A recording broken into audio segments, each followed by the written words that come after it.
Struck. Hello again, Struck. Welcome back to another stream of mine. Today we will be doing some more testing, some more experimenting in Torchlight 3 with the Cursed Captain class. So I've just uploaded today my Cold Heart Relic subclass showcase.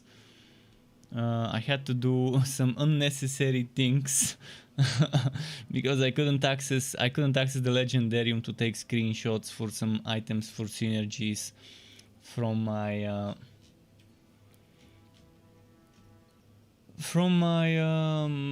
online heroes, so I had to make some some heroes of every class with the subclass as Cold Heart, so I can just take some screenshots of some legendary items. I had to do a lot of photoshopping and stuff, but in the end it's done. The test version is not ready. I need to do it later today after my stream. For now, let's see what I'm playing. I'm playing a fire build. I'm playing a build, I think I'm calling this build a build of fire and ice. That's what I want to call this build, a build of fire and ice. It's a very interesting build right now. You haven't seen this on stream yet. Let's try and show it to you. Build of fire and ice is basically using ice shield and snowstorm with Imbue relic, but I'm using fire. I'm not using Ponderbus or Maelstrom. I'm using a minion skill even though I'm not on Bane. Not a logical choice, but it works nicely eventually when the wounds start rolling. It works nicely. Especially in maps like the High-Wit dungeon maps, where there's just a nice density of sources to give us the wound.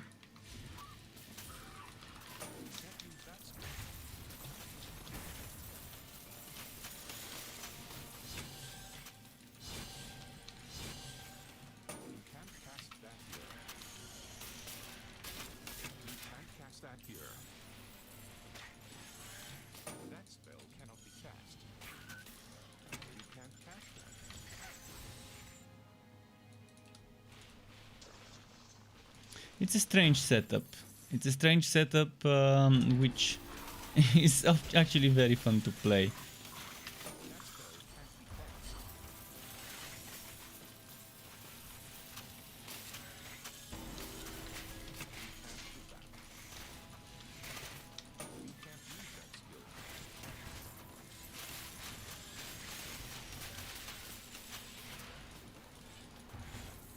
It's definitely far from the best possible setup. I mean, for the best possible setup, I would just put Ponderbus instead of fire. But I wanted to test something different. And today, when I was after I was done recording stuff for my class skill showcase, I was like, okay, let's record some gameplay. And I was like, okay, so now what build would I want for the gameplay segment, for the little bit of a gameplay at the beginning, at the end. And as I was respecking and specking into things, I had the idea of testing how fire would go with the rest of the stuff.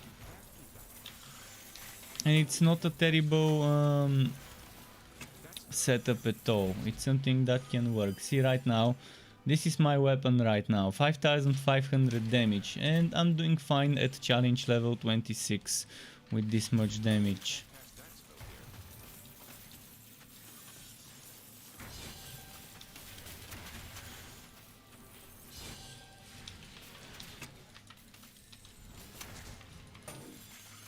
Obviously the big dealer here is Powder Keg.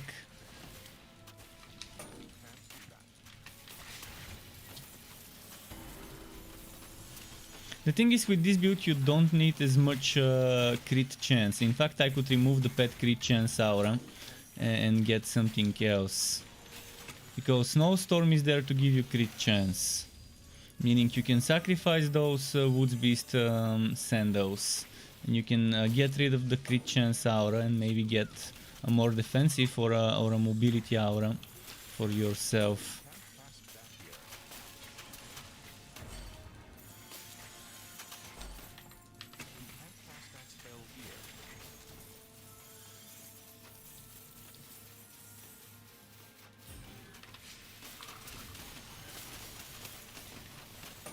Okay, nice.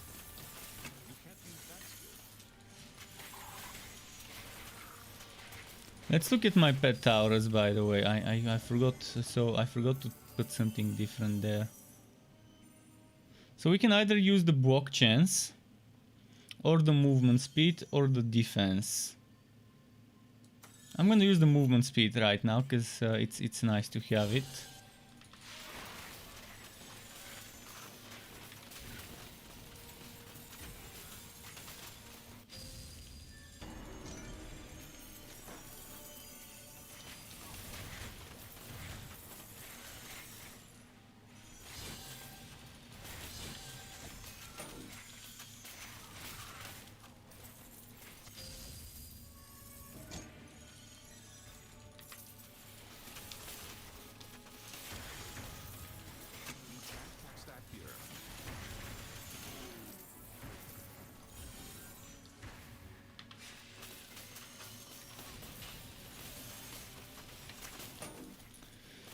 You can see it's clearing okay, reasonably fast. Not super fast, reasonably fast. Let me check my legendarium, see exactly what's going on there.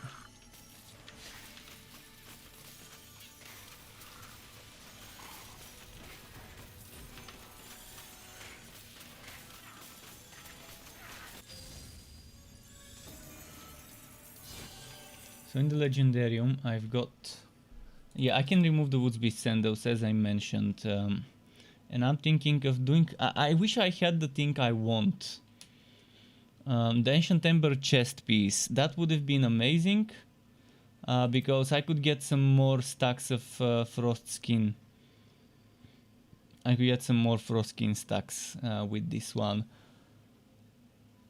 Because it would keep triggering Ice Shield. Every 2 minutes I could trigger Ice Shield if I fall below 25% HP. Although you would have to wanna let yourself go below that HP.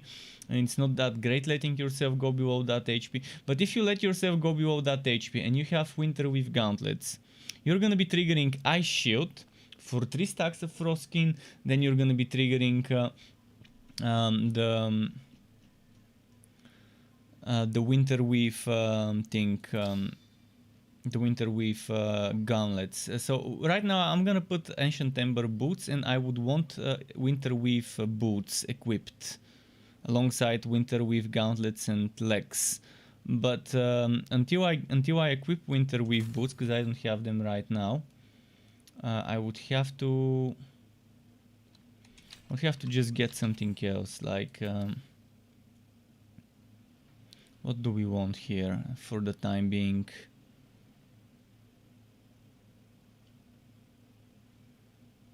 Probably Winter with Cuirass is not a terrible choice. Alternatively, I can just equip Winter with Cuirass, gauntlets, and that would mean I would need Commodore boots, and put the Ancient Ember boots here. I will fix it. I will do the stuff that's needed. For now, let's just put the Winter with Cuirass in this slot for farming. I'll see what gear I've got at my disposal. Basically, I would need 3 pieces Winter Weave, 3 pieces Commodore. And the Ancient Ember boots can go in the Legendarium. I don't have to wear them now. Ideally, I would actually not be wearing them, and they would be in the Legendarium.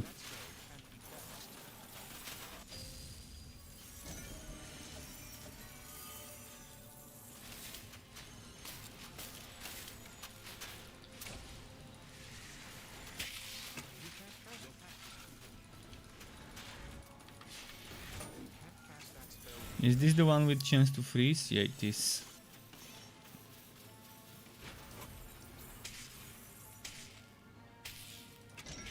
This is gonna be very, very different than the other setups.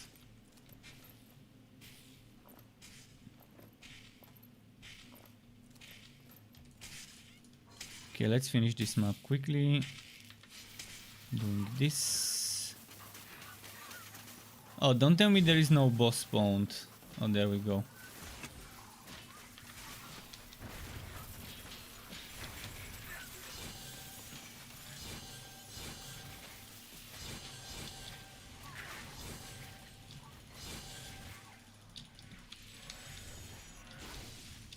You see how many of those things I've summoned? 1, 2, 3, 4, 5. I think there was more than 5 at one point.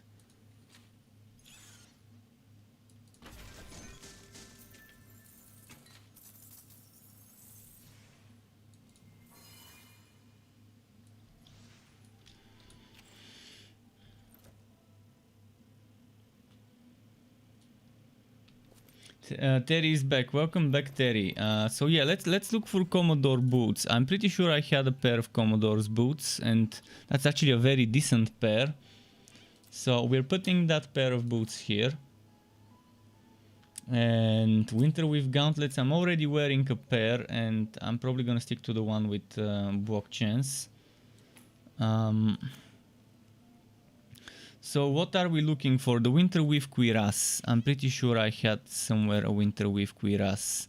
I hope it's not in one of the other heroes, and I need to go okay, this one. This is okay. It's not for my class, but it's okay. Let's see if I have another pair, another winter with cuirass. I might have another one somewhere.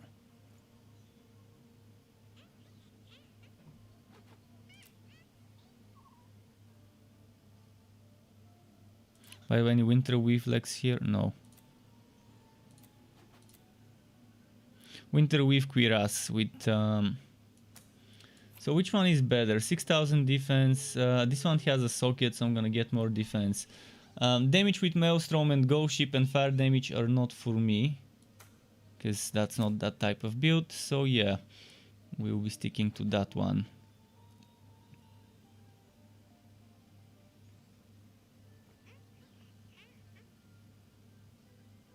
As for the Commodore boots, 2400, 2300. I guess the one with the crit damage is the better. This one is more defense. I'm gonna put it here just in case, although I'd rather get the one with the crit. Shield duration, bonus damage to rifle, bonus damage to staff.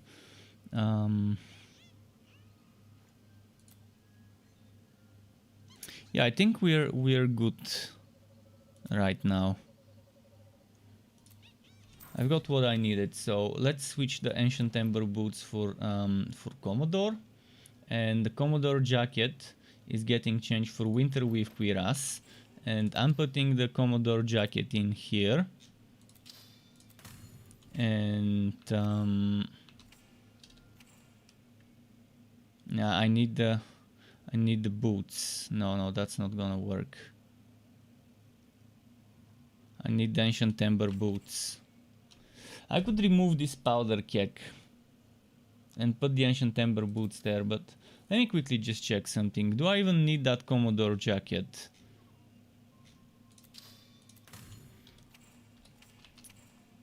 I mean, it's not like I really need those extra that extra Duboon generation, but it really would help to have that extra Duboon generation.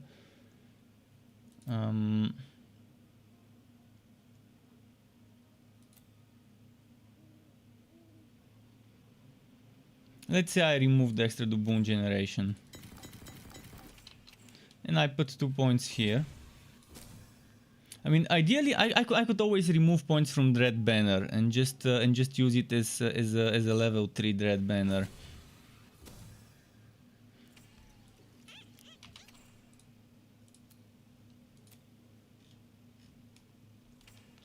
And that's fine without the Commodore jacket. Kind of not your typical setup.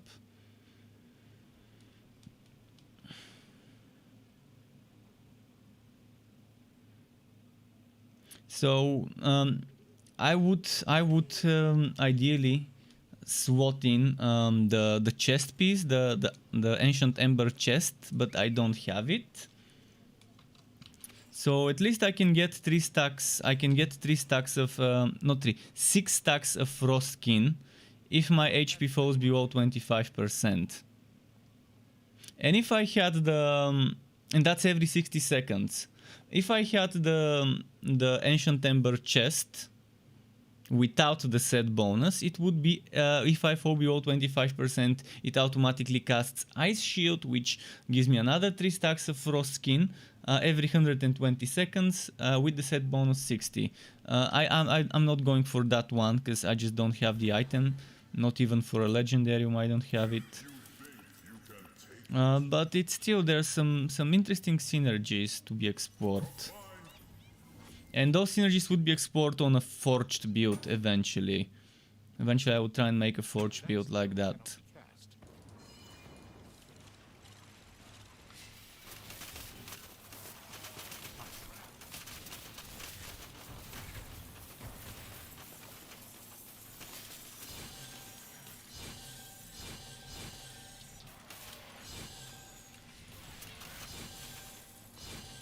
So yeah, you can see the damage at the beginning. I have a nice burst, and then the damage falls off because I have fire. Obviously, if I want to remove fire and put Plunderbuss, it's gonna be very easy with Plunderbuss. But yeah, this is the build, a build of fire and ice. That's it, a build of fire and ice. Where fire is not literal fire, it's just fire exclamation and ice.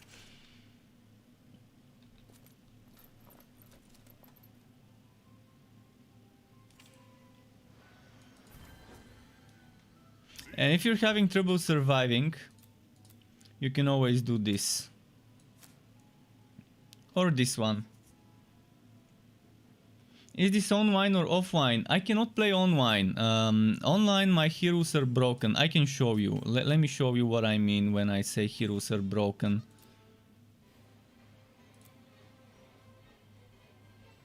This, you'll see what I have to deal with when I go online. And Kane said, yo, long time no see, welcome back Kane. He said, should I download it again? I mean, there's a new class to play and the subclass has been updated. But yeah, let me show you what I'm dealing with online across my heroes. This is it, this is my inventory. Amazing inventory. This is my pet inventory, my consumables inventory. This is my relic skills. This is my legendarium. My pet skills have disappeared online, and then there's my contract screen. Well, not for everyone, just for me. And it wasn't like that. I was playing fine for 2 days. For 2 days after the patch I was playing fine online. Then it broke. Then it broke even more. Then it broke even more. Then I switched to a different hero, which was okay. Until level 10. Then it broke. Then I reached level 60, level 56, and then it broke even more. So it's server desynchronization. I'm not sure if it's database related. I'm not sure what it is. Reinstalling won't help because you can see I'm playing fine offline. It's on the server side. I tried repairing the game. I repaired the game, but reinstalling won't change a thing if my offline game is working fine. But the online is fucked up.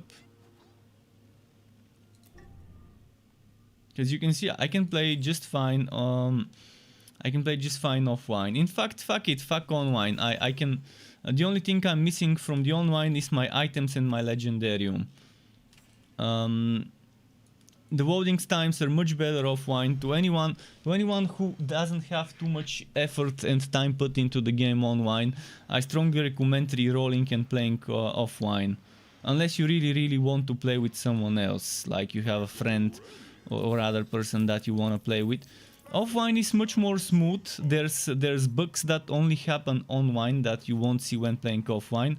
And the loading times are better. The performance is better. Is there an auto attack build for the code for the Cursed Captain? Yes, I can show you. Let me show you after this map. Flaming Destroyer. You want Flaming Destroyer Cursed Captain with Great Sword. Auto attack with the Great Sword. I can get close to 2,500, 600, 700 damage per attack. Weapon damage per attack. So you would want a Great Sword and you would want the Flaming Destroyer relic, and it's an amazing build. I can show you after this. I can quickly log on it so you can see what I'm talking about. Right now I'm experimenting with some of the weaker builds. I'm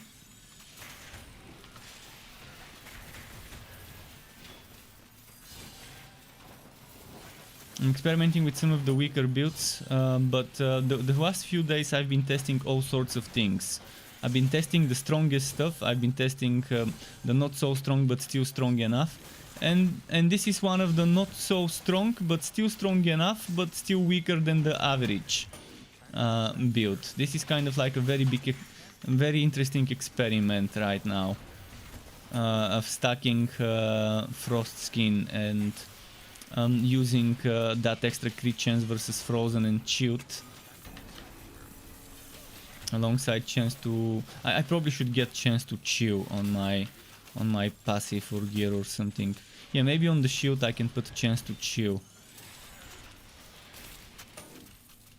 Because my shield right now is chance to bleed. It's just because I didn't bother changing it. I can get freeze, but chance to chill is ideally what I would want.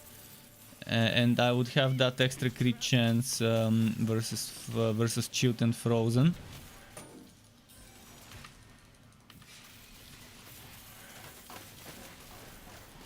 Yeah, the Cursed Captain is so fun. More fun than I was than my initial what should I say, experience with the Cursed Captain on the test server.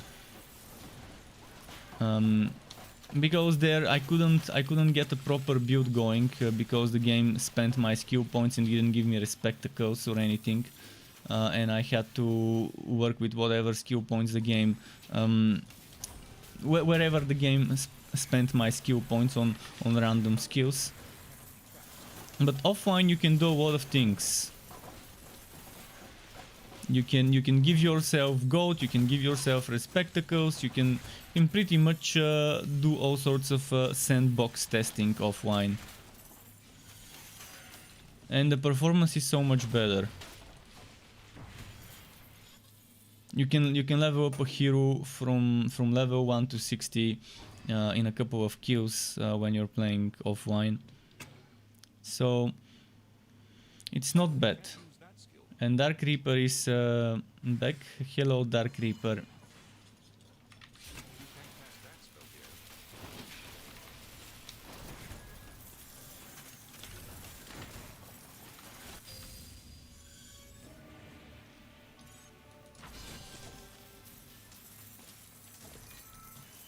But yeah, this is a build of fire and ice. It has a Game of Thrones kind of name. Except instead of fire and ice, it's a fire exclamation and ice.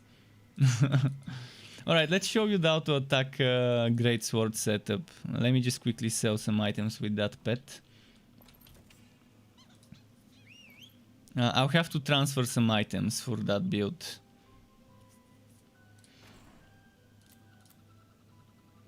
We'll need this, we'll need... Actually, we won't need this. And we won't need this either. We'll need the cape, the pauldrons, maybe the gauntlets, although most likely not. Maybe the legs, this and this maybe. I'll need the Ancient Ember boots and I'll need the Commodore jacket.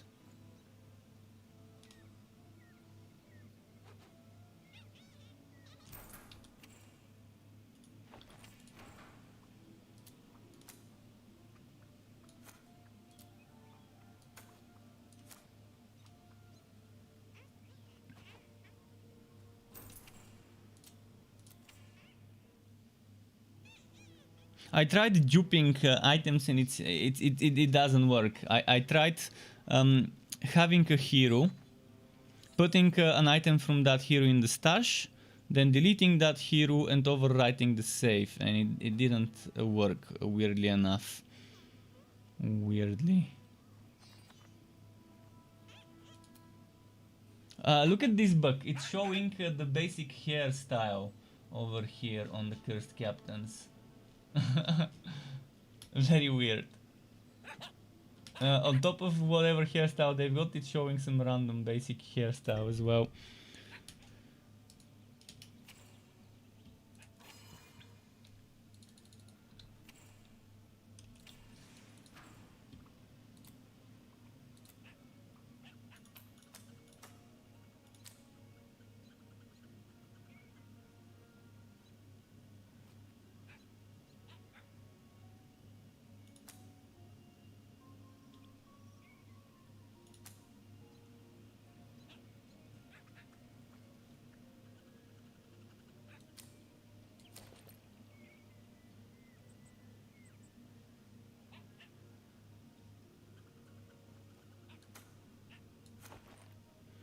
So for this build, I'm doing something like that. 5 points in this. 5 points in this for chance to burn, because I don't have chance to burn in my weapon. 5 points into this, which requires chance to burn. Here I'm putting 10 points.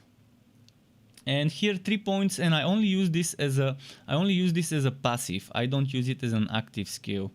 Then we've got 10 points double cross, here 2 raid walk, 10 points powder keg, 10 points maelstrom, and dread banner tier 3. Although dread banner tier 3 is optional, you might want to remove some points from that and put them into other places. So we've got this one here, and here probably this one, if I'm not mistaken.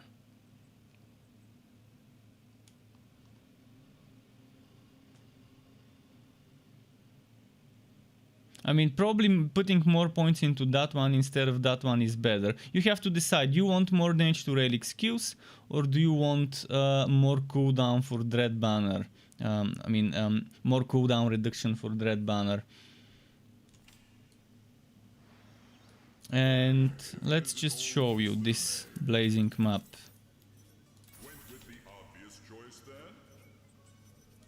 Blazing, double the blazing, extra crispy glazing.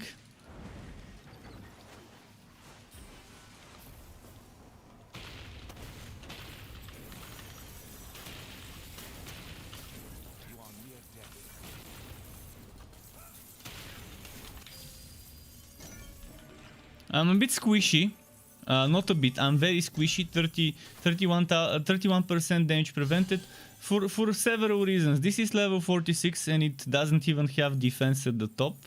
This only has defense at the top but no other defense or sockets. This is fine, and this is fine.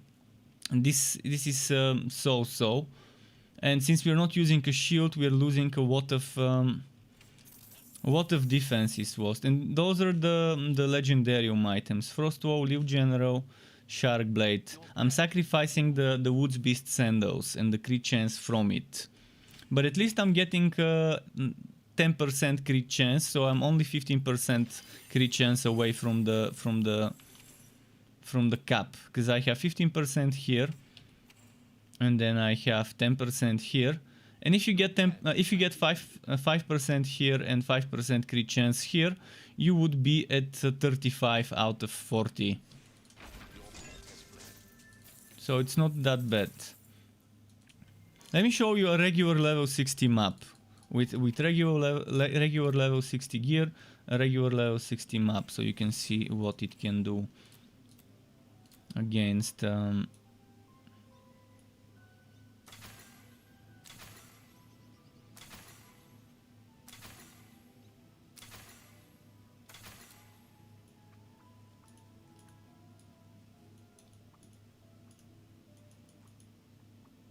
I can dismantle if it's in the pet inventory. Oh, because the pet is dead.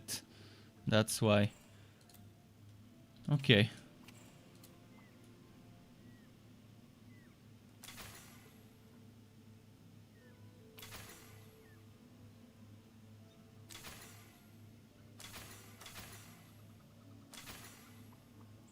So we opened a regular level 60 map. Let's go.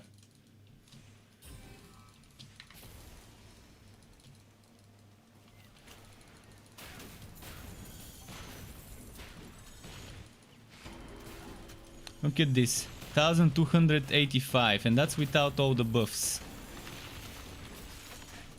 I'm very bad at controlling builds with double cross. I keep forgetting to use double cross. And while you're building treachery stacks, double cross gives you maximum attack speed. So you can do 5 attacks, double cross, 5 attacks, double cross. Actually, you have to do 6-7 attacks before you can double cross, because of double cross's cooldown. See, I can now I'm at maximum attack speed for 3, 2, 1 more swings, and now I have to do double cross again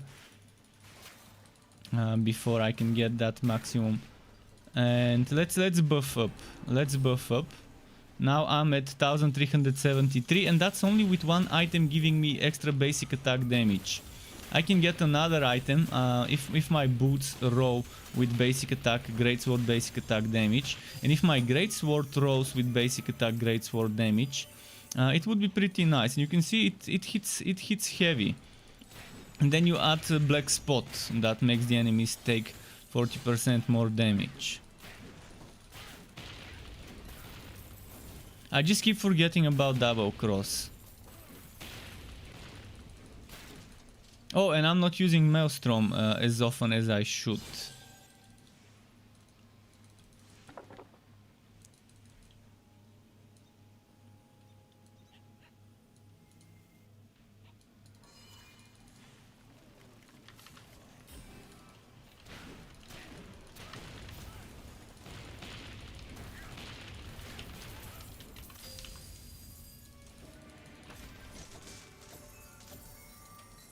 So it may not be as good as a Bane Train Realm Master, but it is a basic attack setup that works.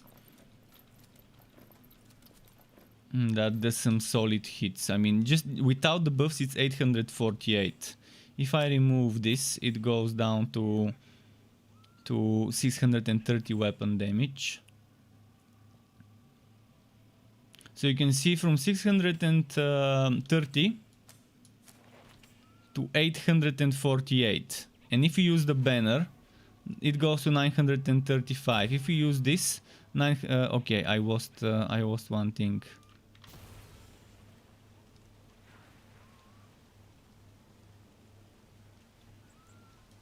So it can go high. It can go very high. If you min max it, you can get 2000% weapon damage per basic attack with the greatsword. If you squeeze every little bit of DPS, you can.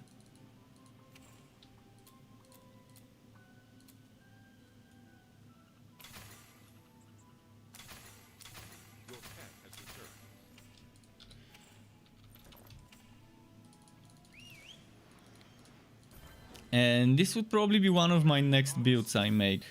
Most likely the next one I make as a video.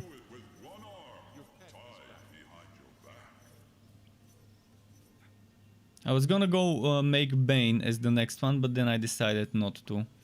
The thing is, this one is still super squishy. Right now he's still very squishy.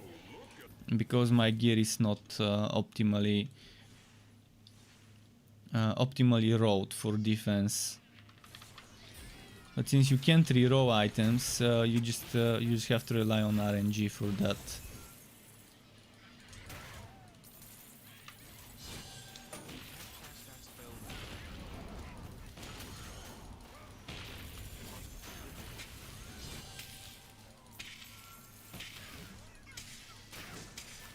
Also, my greatsword is far from perfect. Look at my greatsword. It can be better. Instead of that relic generation, it can give me flat damage. Or basic attack damage. The chance to freeze is not that bad. From all the bad rolls, the chance to freeze is actually not a terrible roll, because frozen enemies don't attack you. So it's okay to sacrifice some damage for chance to freeze. But obviously relic generation is something I don't want. And I can try and get a better greatsword. In fact, this build also works with a cannon. If you don't want a greatsword, you can equip a cannon and have the exact same effect. But there is no cannon basic attack affix. And boots and gloves only give you the basic attack affixes that specify the weapon now. They made so that the basic attack affix that doesn't specify a weapon only rolls on weapons and probably shields, but I think it only rolls on weapons and maybe offhands, like focus. So maybe you can try one-handed and focus, but then it's not gonna work with this relic. So cannon, they just forgot to add a basic attack to cannons in the game. Either this or I'm super unlucky, but I've gambled for hundreds, thousands of items already, and I haven't seen a single basic attack to cannons on boots and gauntlets, where I've seen a lot of mace, sword, staff, bow, greatsword, etc. things. So yeah.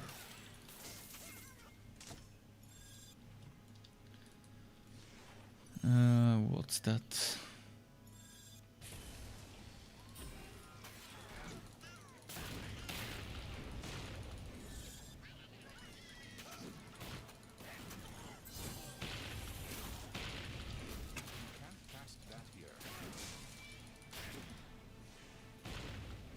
Let's go over here.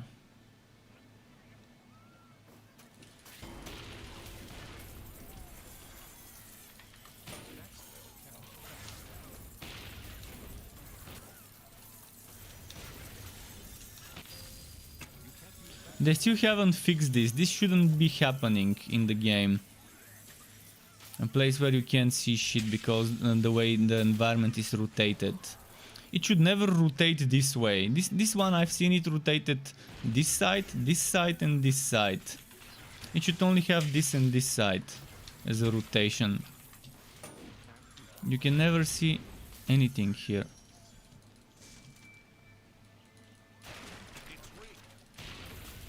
There's some spawns at the top as well. Let's get them.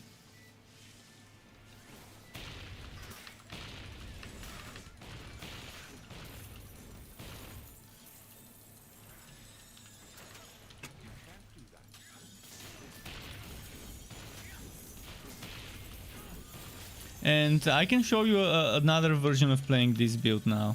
Just give me a moment. I'm gonna change one of the items in the Legendarium.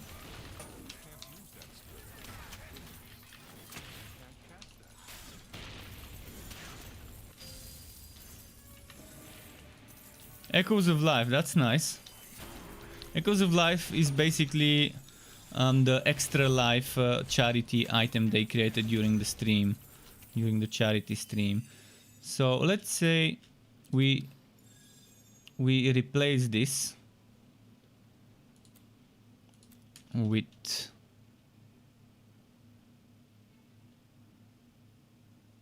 this for extra damage to Maelstrom. So instead of 10 stacks of treachery and extra 500% damage to double cross, we go for extra damage to Maelstrom. I'm not sure if that's the better choice, but I personally would prefer the treachery stacks, so you can do more basic attacks before you need to double cross.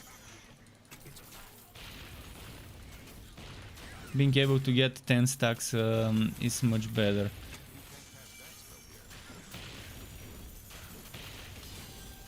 You still have to hit 5 or 6, actually you have to hit 6 or 7 times with the basic attack before you do double cross. And it's nice to have that 10 stacks rather than, so you can do 10 attacks. And for 10 attacks it's definitely recharged when using a greatsword. But yeah, this one at least you keep the Maelstrom with you. So it's I guess a matter of personal preference, but there are options. It's not like a set in stone build. That's the thing I like about this game. Most builds in this game are not set in stone. You can just work around some changes that still keep the core of the build. The base of the setup remains, and you're just changing a little bit of extra flavor by reworking 1-2 things in the Legendarium or 1-2 of your equipped items.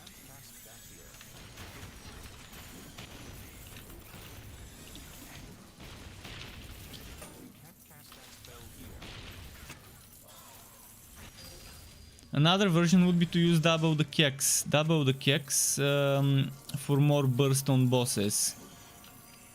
So instead of this you can try and use the Showman.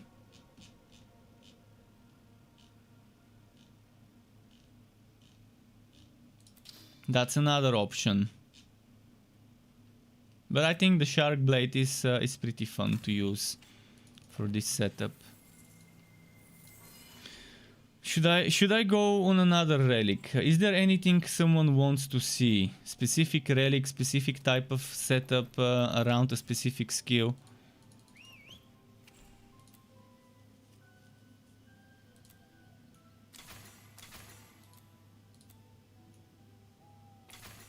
Your pet has arrived.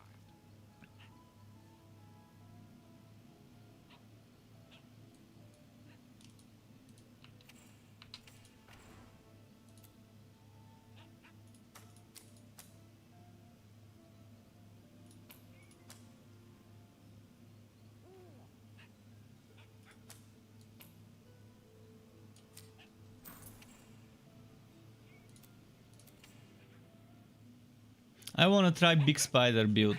The big spider build.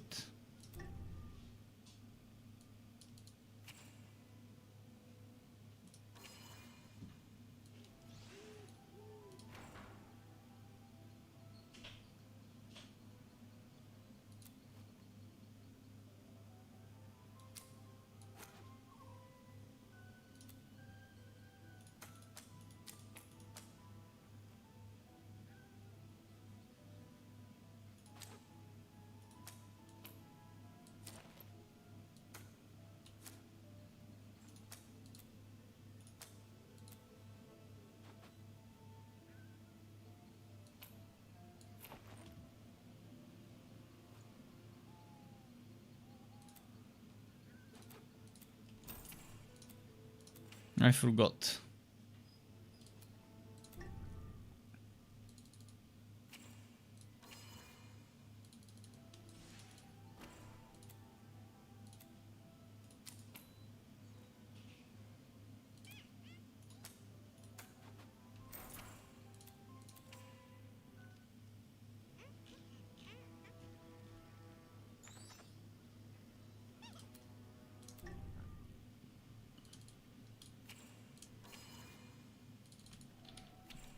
Let's see.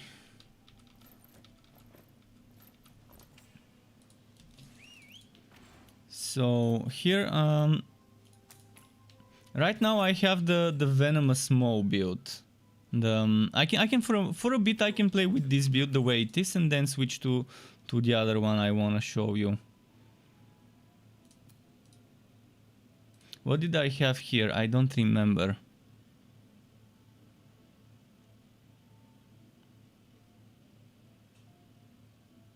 Damn, I can't remember what I had there before. Let me check.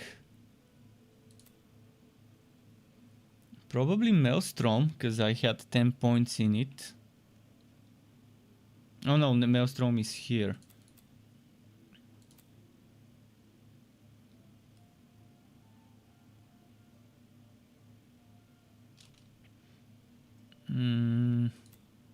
I really have no idea what I had there before.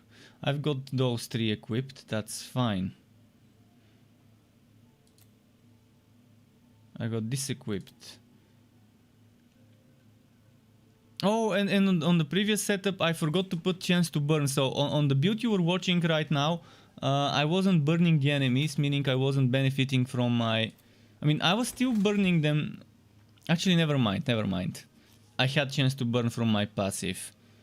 But on this one I need chance to bleed, otherwise the build won't be triggering. Chance to poison, I mean, chance to poison. So yeah, I can't remember what I had here. Most likely take a Swick, or fire or whatever, just something as a filler.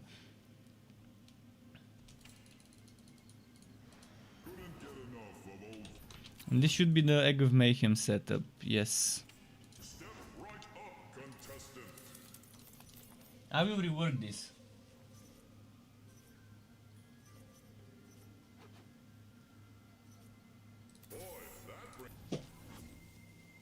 I will rework this into a setup with... I want to test the spider, Spectral Spider, if it's still shit. It always has been such a shit skill. It's good early in the game when you're leveling up in the first few levels, and then it becomes weaker and weaker and weaker, even if you go miasma to boost it. But again, having miasma and the spider at the same time, it's kind of rough. and hard to keep that energy up. It makes no sense to have that spider there when it's so weak. And the spectral spider that is.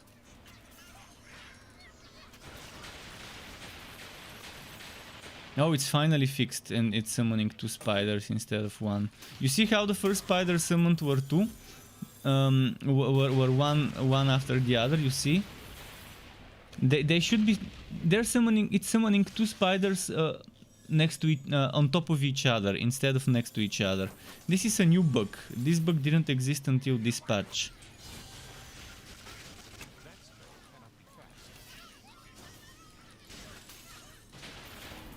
And it's not always. You see, earlier it summoned them back to back and then summoned them side to side. Now it's again summoning them on top of each other.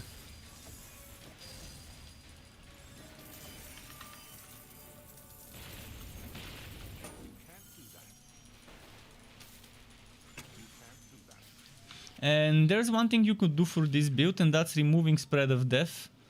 And actually no, even if you remove Spread of Death, there's not much. I was gonna say remove Spread of Death, put it into Energizer, but you already have Energizer. Another thing you could do, which I wouldn't suggest, is removing the points from Spread of Death, putting them into Staffing Cup, and then using a basic attack. This is already a fewer, so we don't really need this. Could just put a basic attack and then having a little bit more energy generation, but I think it's fine. I think Imbue Relic is more than enough to keep your energy up when it's needed. And you have Maelstrom for in between. And then there's Powder Kegs and stuff like that. So the damage is always there.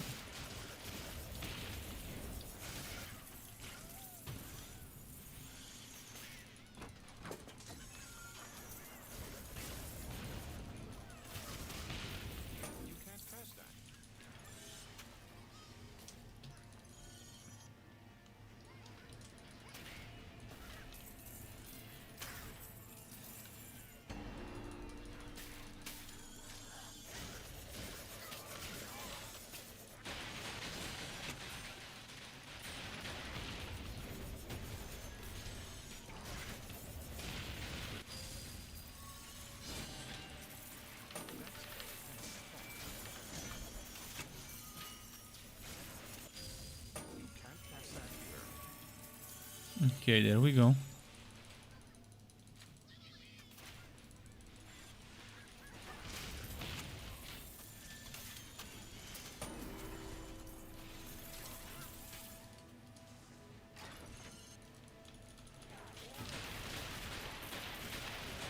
Nice.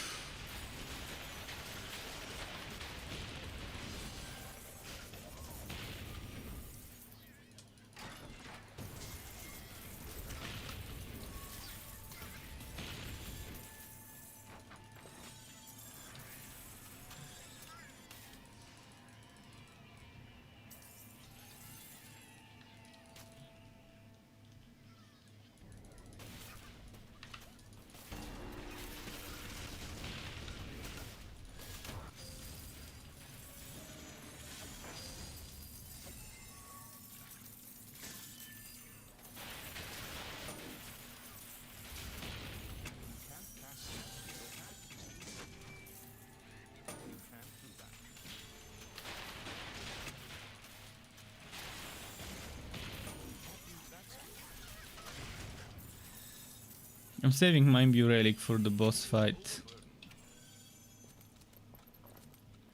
Let's see if anything worth keeping dropped.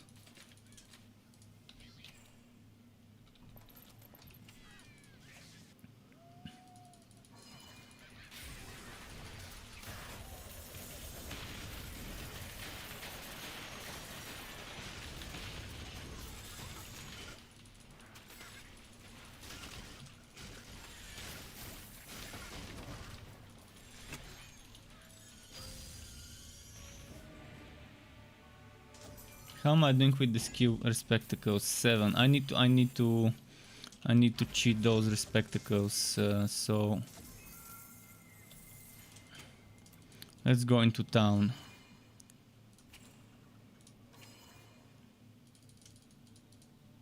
You look pale. Can I offer you a drink?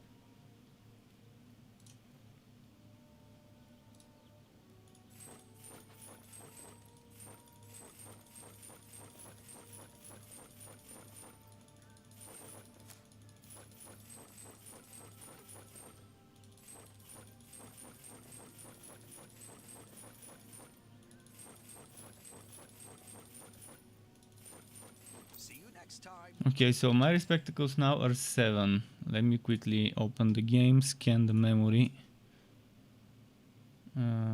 Scan type, value type. Oh.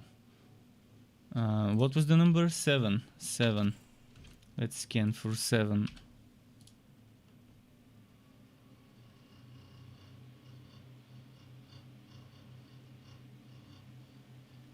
Okay, now let's increase it to 14 and scan for 14. Let's increase it to 19 and scan for 19. Okay, and now I'm gonna do 568. And there we go. Now I don't have to worry about the spectacles. This is good about offline. When you do shit like this, it doesn't affect anyone, just you. And you can test stuff for yourself. Because you can take this hero and play online with it. It's stuck to offline only. But now we can test some more builds.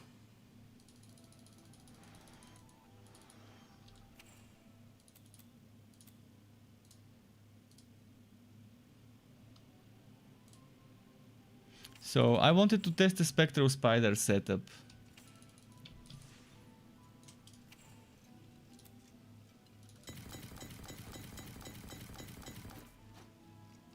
Maybe I'm gonna keep this. What if I try Arachnid Assault as well?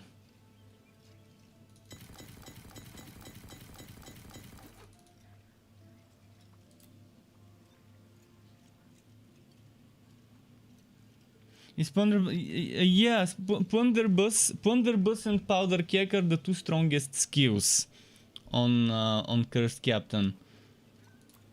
So piracy build where you have 30% range for piracy skills and you have max level Powder Keg, max level Ponderbus are amazing.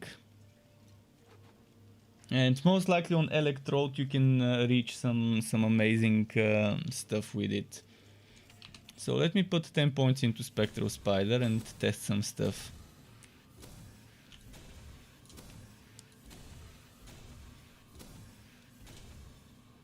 And I want to put Arachnid Assault.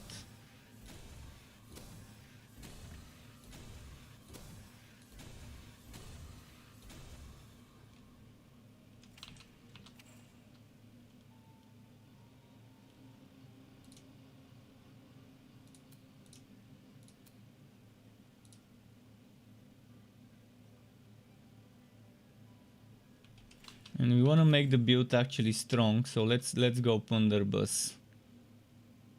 Or should I go Fire? What if I go Fire?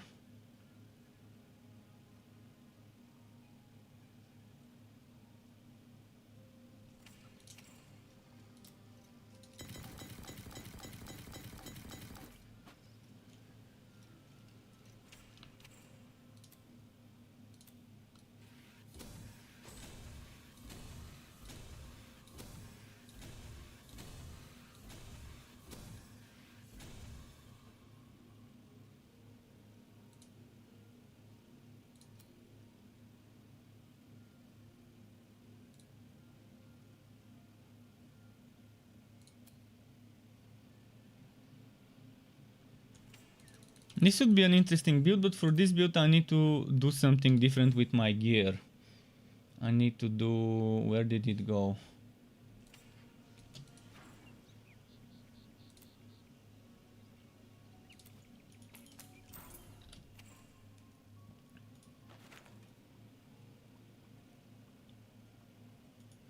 I'm becoming even more squishy now. You like fire? Yeah, fire is fun. Fire is fun.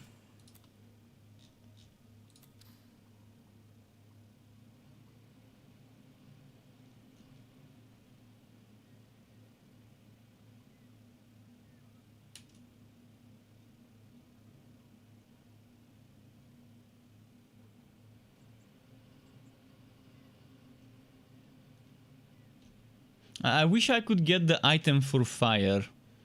I might go and gamble later to test.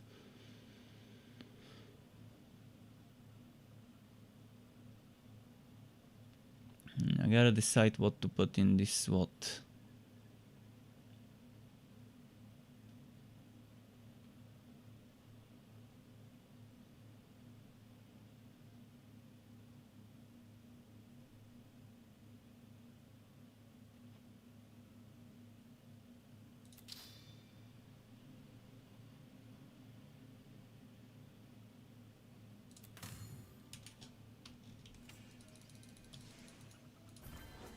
Okay, that would be fun. This would be a fun kind of thing.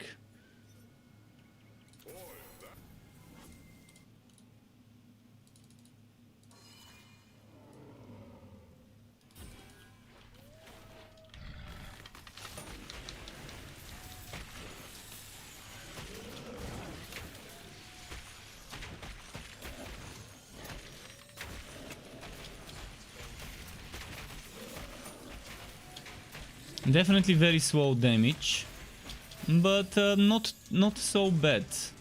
Not that bad. I want to see it in terms of clearing a map. The item for fire is this one. Let me show you.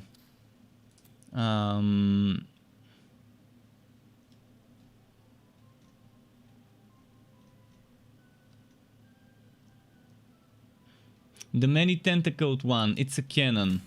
You have to gamble for two-handed. I can go and gamble a little. Let's gamble a little. First, let me give myself some coins. Just who I wanted to see. Chances of me getting that specific one are very low. Very low.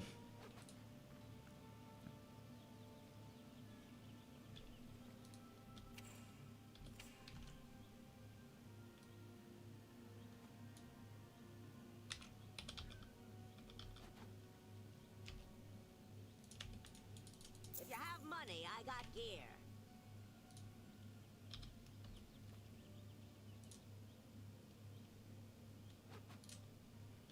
Okay. You need random two-handed weapon. In fact, I need to do something. Just a moment. Let's put this into the pet inventory. I should remember to remove it from the pet inventory so I don't lose it.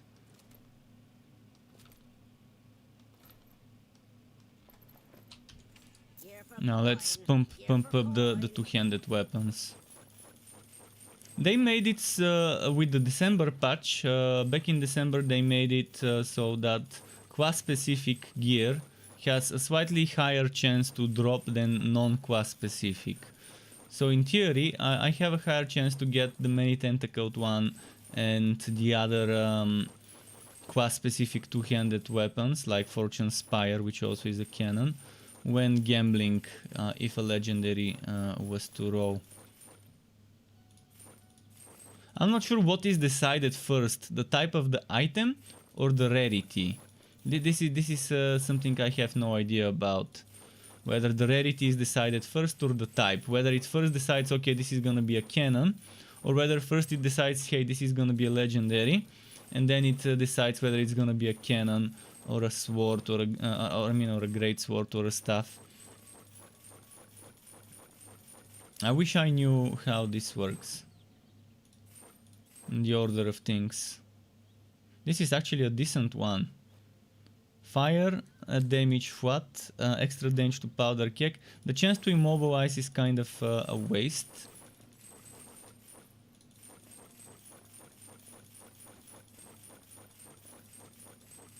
But yeah, I can show you now how long you would need to gamble to get something. You might have to waste 200,000 to maybe 400,000 coins to be able to get that one item. And if you have to farm it yourself online, it's gonna be a lot of farming. Maybe you can get several tens of thousands a day if you farm efficiently for like 8 hours a day. You can probably get 2-3 days of farming and then get that much coin. But you're probably better off farming for fame and opening gear bundles. I think that might be because the chance of getting legendary from blue gear bundles is better than the chance of getting legendary from the gambler.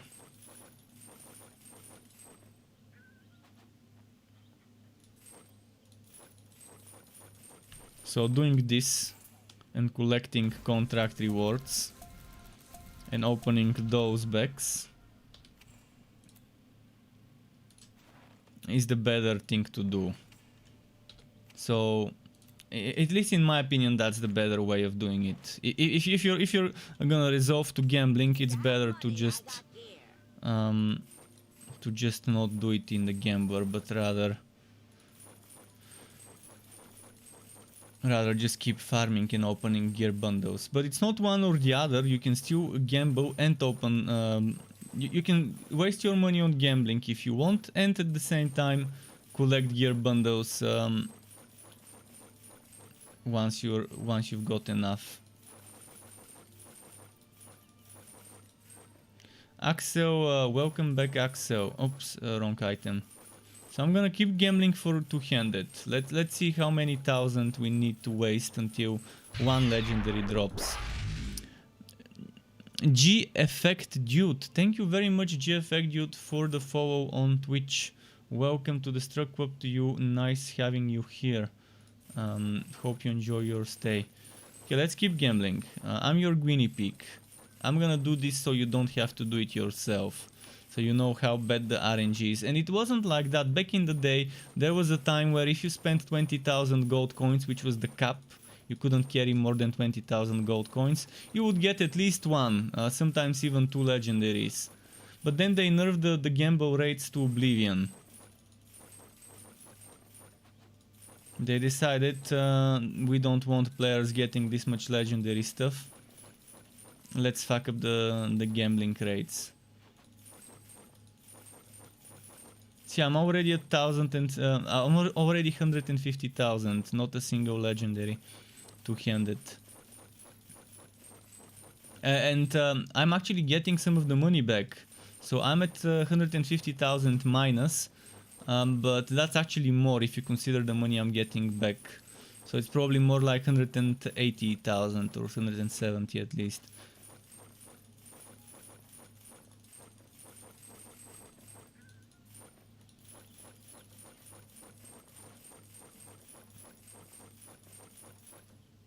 I think I'm getting 25 or 20% of the money I spend back on average. It's random because it depends on how much blue I got or green. We're getting close to 200,000 without a single legendary. I'm telling you, the gambler, it used to be good, but not anymore.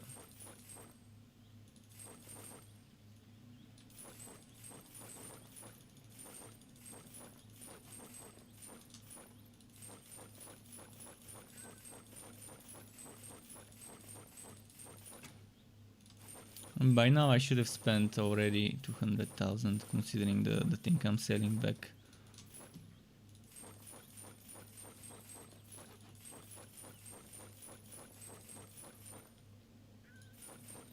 Jeffek Jude says, I remember Diablo 3 pet system collects gold, so my question is, does Torchlight 3 pet system collect gold? No, the gold is automatically collected as you walk past it. You don't have to click on it, it automatically gets collected. But the one thing the pet can do is you can give it items. It cannot collect them automatically, you can just transfer them from your inventory. Okay, we got a legendary, but It's a shitty one. It's not even class specific. But yeah, it took over 200,000 to get that one legendary, and it was the worst possible thing we could get. with very bad rolls. But at least there's bonus damage to basic attack, and there's 3 levels to Plunderbuss, and chance to bleed. Unfortunately, it's chance to bleed. If it was chance to burn, I might have tested it with the burning stuff. But again, Plunderbuss not the best thing I would want on a great sword if I'm gonna go for a basic attack setup.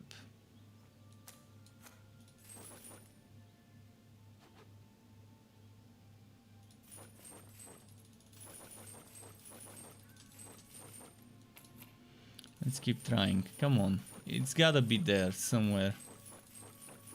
That many tentacled one. It's not gonna drop it. I'm fucking sure. I'm gonna waste all that 500,000 gold coins, and it's not gonna give me the cannon. And welcome back, Shohei. Good morning to you. I'm assuming it's morning there where you are. Early in the morning in Japan. What was, how was good morning? Was it Ohio? Was Ohio for good morning? If I remember correctly, in anime they use it in the morning. Yeah, I'm a great guinea pig. I'm a guinea pig. You can use me as your guinea pig. Let's get to the bottom of this 500,000 just to see how many legendary one can get with 500,000 if they keep gambling for the exact same type of item. In my case, the random two-handed weapon. We've gone this far. It's gonna be bad to stop now when we are halfway done. Come on, drop. I wish there was an option to sell everything or something.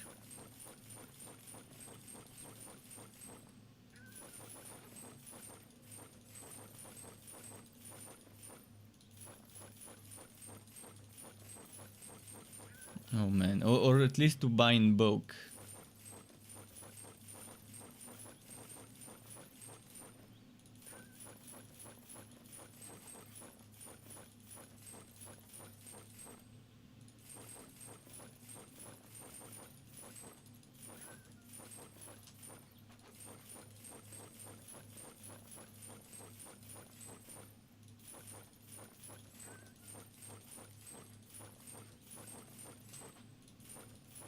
We're getting there.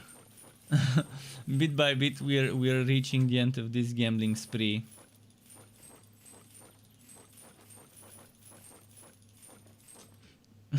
My guinea pig works, saves bugs for a lot of people. Oh, surely. I mean, yeah, like the other day when I was playing Necromunda Hired Gun. I mean, obviously some people bought the game after watching me play it because it seemed like their kind of game. And others decided not to buy it because it didn't seem like their kind of game. But yeah, I tried to do stuff. I refunded my Necromunda, so there's that as well.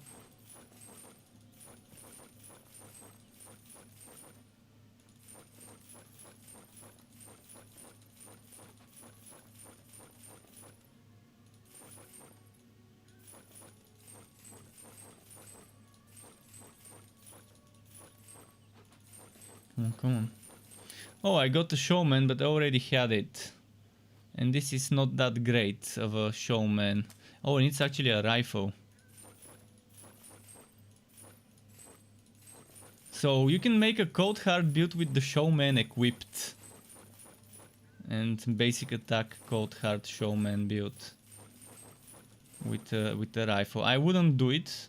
Unless you have super amazingly wrought one.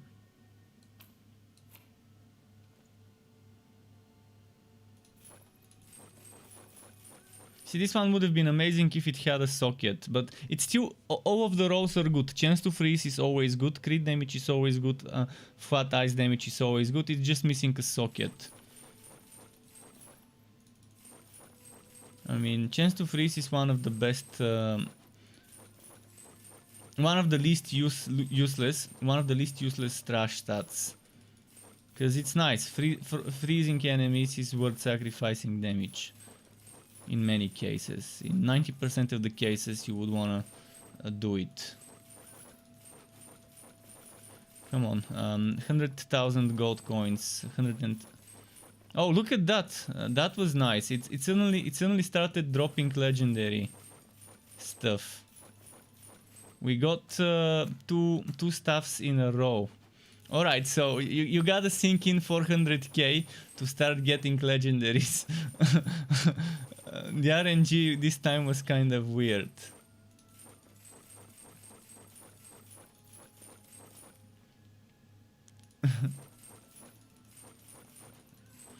He's gonna use my guinea pig abilities for Dark Alliance. Yeah, Dark Alliance, to those of you who are wondering, it's Dungeons and Dragons Dark Alliance, coming on the 22nd this month.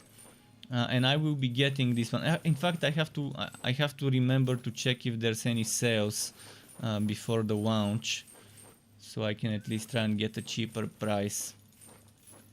But Dark Alliance would be the type of game I would wanna reach end game before I refund.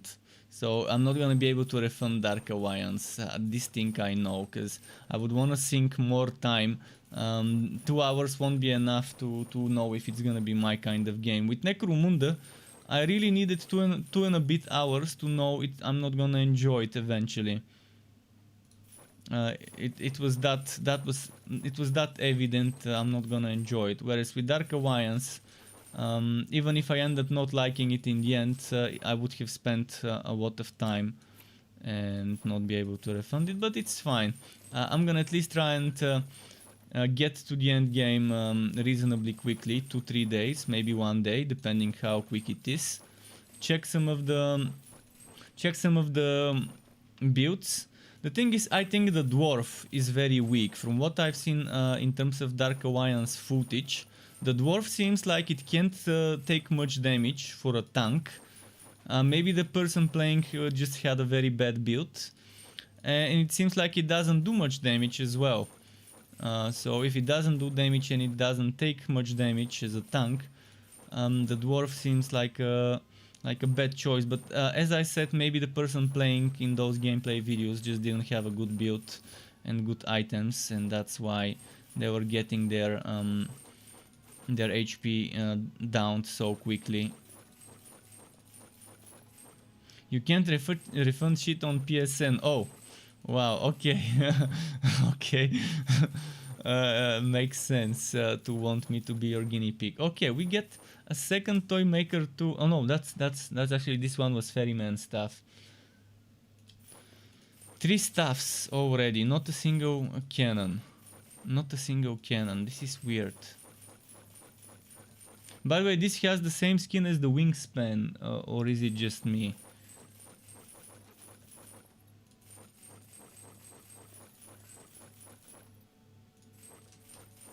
Well, 500,000 coins, 5 items legendary so far. On average 100k per legendary, but the first legendary dropped after spending 250k. So... and the last dropped in the last 100k. The last 3.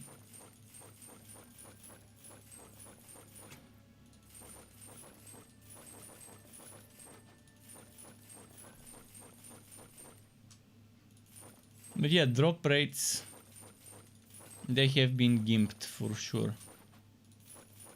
It's 5 times harder to get legendaries, maybe even 6-7 times harder than before. Wait, I need this cannon. Because there's damage to basic attacks, I wanna experiment with it. There's chance to burn, oh no, not chance to burn, chance to stun. But still, damage to basic attacks and a flat damage. I might want to put it on my greatsword build to see how that would go. Final few thousand and then we're going back to maps. Terry says, what's the end game in Dark Alliance? We have no idea, at least I have no idea. I need to Google, see if they released some recent information.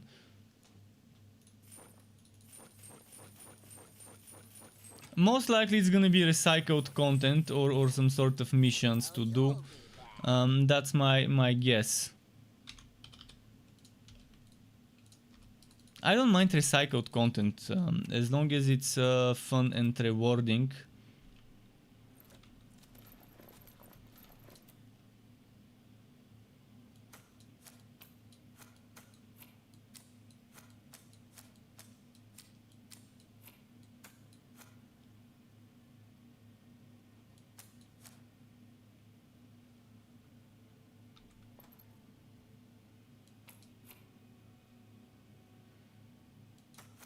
So let's get rid of whatever I don't need.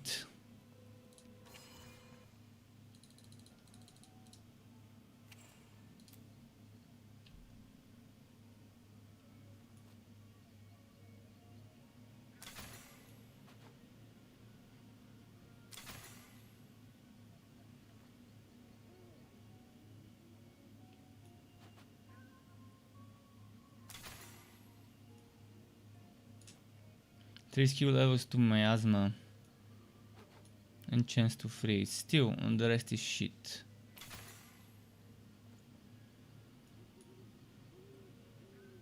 A lot of crit chance on this one.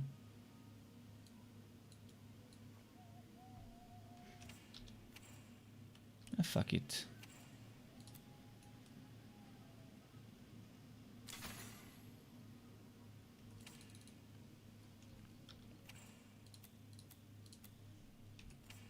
Okay, let's do a map now.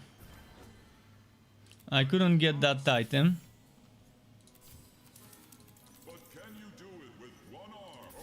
I couldn't get that item, unfortunately.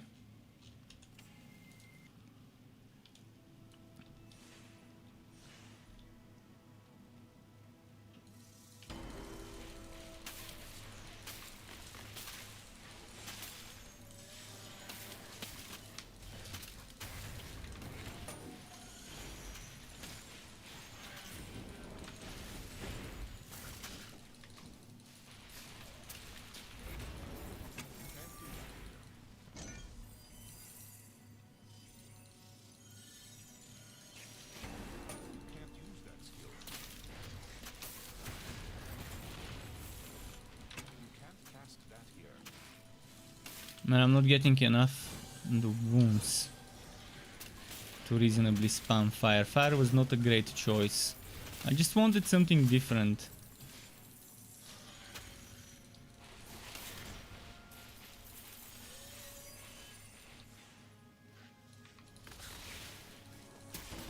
It's a trap.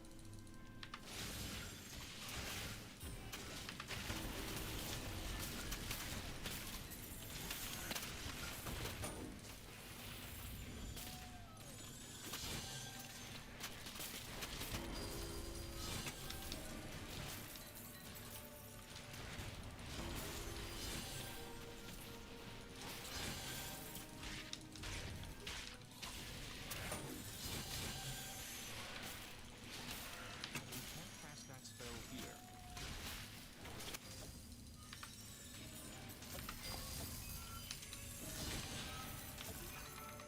You can't do that.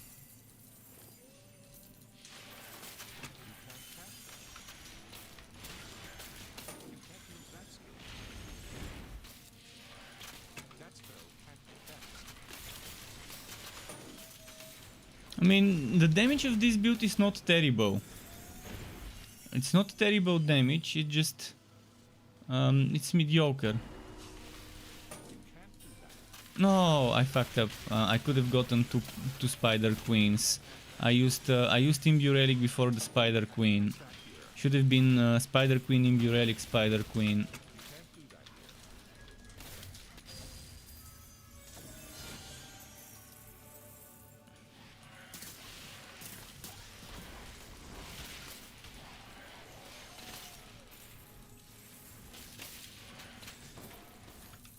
That spell cannot be cast.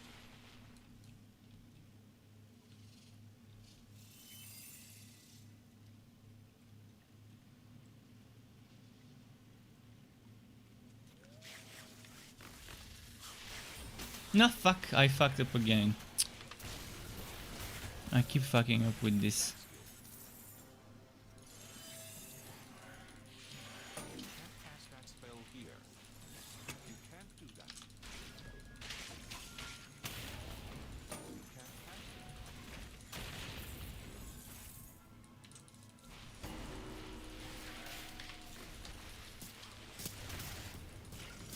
You can't cast that spell there. That spell can't be cast. You can't use that skill. You can't cast that here. You can't do that.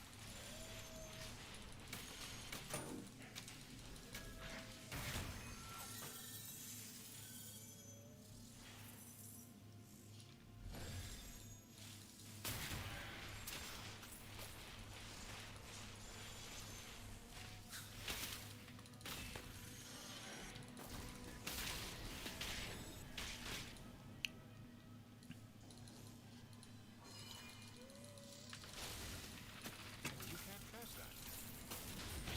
Ah! Your journeys have ended. It's fucking blazing and poison. I'm very squishy, my defense is nowhere to be found. 27% damage prevented. You need at least 60% to be able to reasonably tank stuff.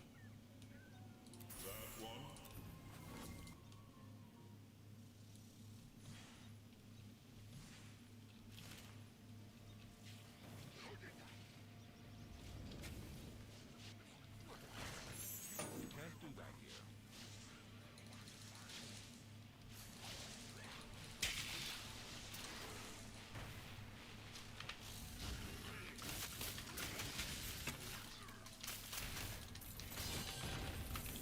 You can't cast that here.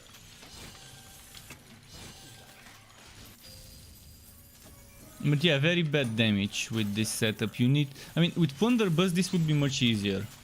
I'm gonna show you in a moment after this map. Just switching to Plunderbuss, making things so much easier. To have something that you can spam. Even Maelstrom would be easier than Fire. I just intentionally took Fire to see how it will go with the worst possible situation.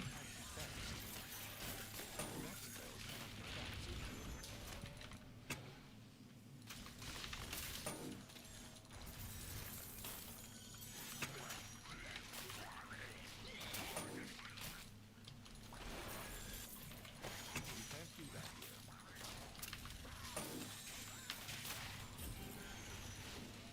But if someone wants a fire build, I can after that make one with miasma and fire. You can't cast that spell here. That spell can't be cast.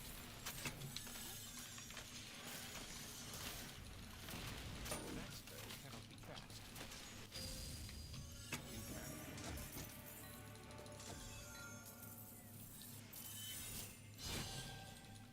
You can't use that skill. Let's go finish that quest. You can't do that here.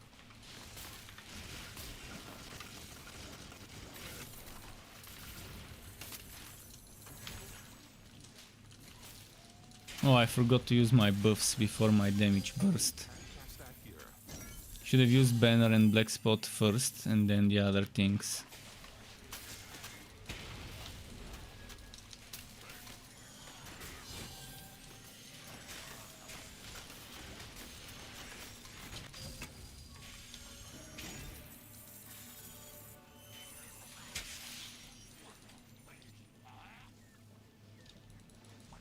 What's here? It shows... Okay, it's a webbing. But yeah, the trailer looks good and there are some gameplay videos. IGN uploaded some gameplay videos.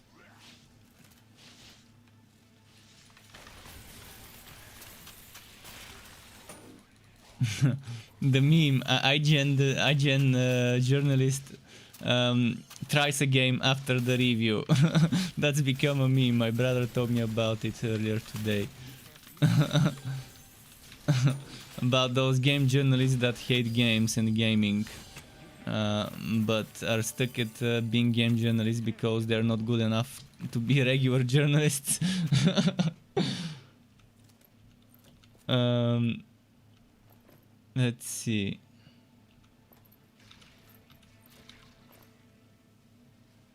Oh, this is not a bad one. Oh,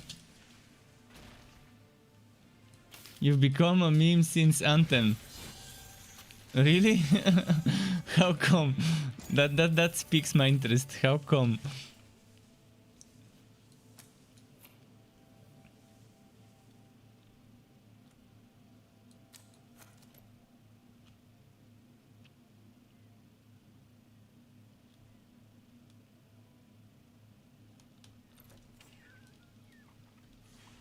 Oh, Anthem fucked you up so hard. Okay, well, it fucked up a lot of people in terms of wasting their money on that game.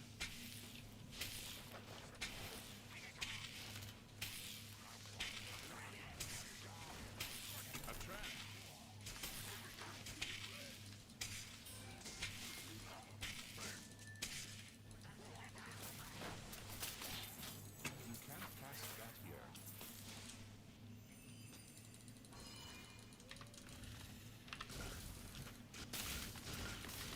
You can't cast that. You can't use that skill.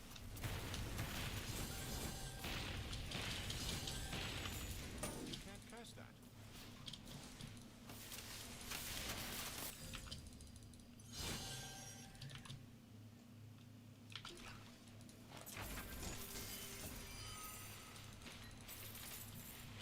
Okay, let's change the build now.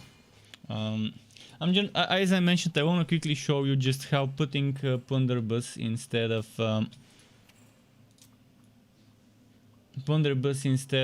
fire makes the build so much better already. Just with that little change. Retaining the rest as it is.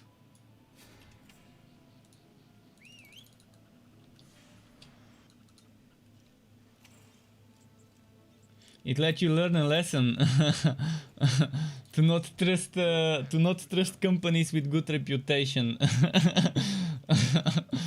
Yeah. At least I assume that's the lesson you've learned, not to trust any dev company, regardless of how good or bad their reputation is.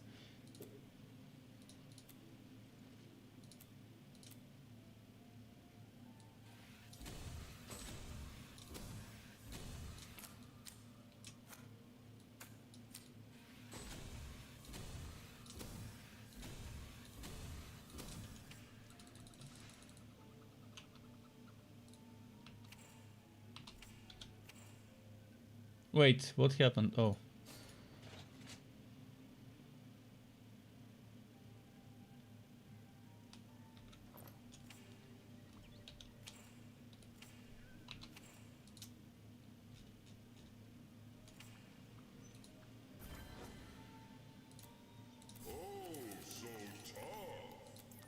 Never buy an online game from BioWare. Just BioWare? I mean, it's EA behind them. What do you expect? Do you expect to somehow magically turn into the old BioWare, the BioWare before EA got its quos on them?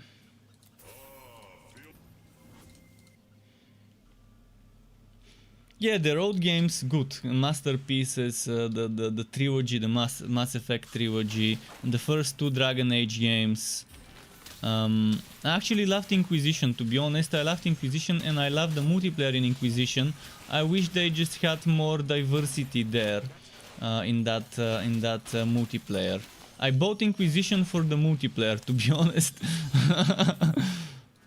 For the Wooter multiplayer thing. I don't think I ever finished Dragon Age Inquisition. I got bored halfway through the story. It was too long, too boring.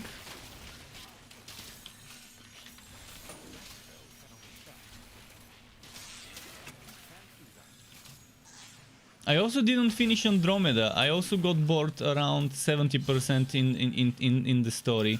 I then got bored and I was like, fuck it, and went on to play mostly multiplayer, but the multiplayer was also kind of whacking and boring.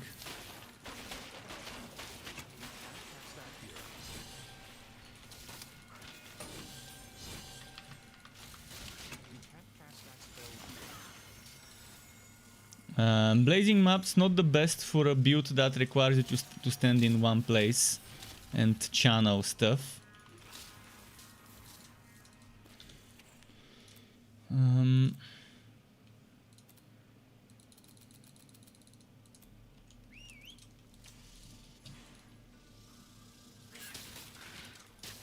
They should have stuck with offline story games. I mean, I like their co-op missions, but they were kind of boring. But I like that they had online multiplayer stuff.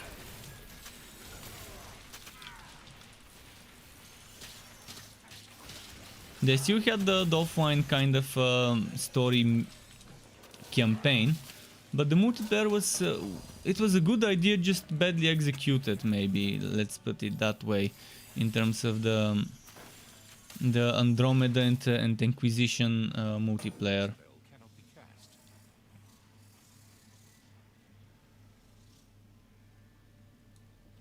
You can't use that skill.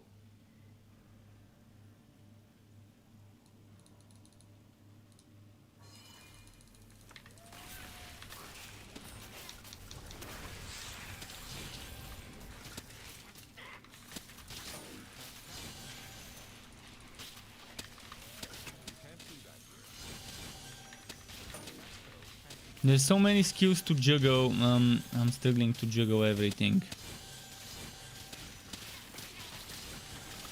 And it's still a weak setup. This setup is still a weak setup, but I wanted to try some underdog super weak, out of the ordinary kind of setup. I can make it better by just removing this and putting Showman, for example, or putting the Plunderbuss item.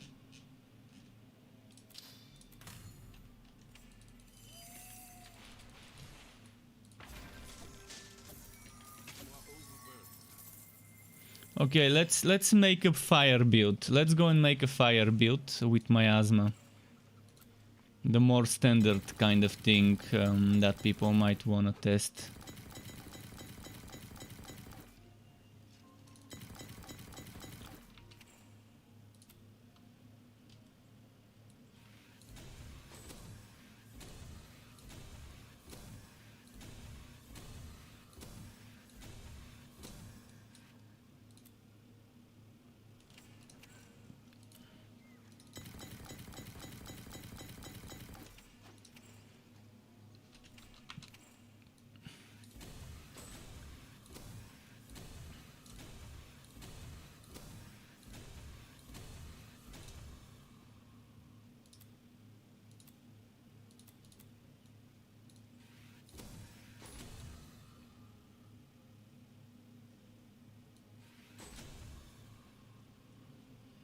It doesn't increase the weapon damage on the thing here. I just want to test it.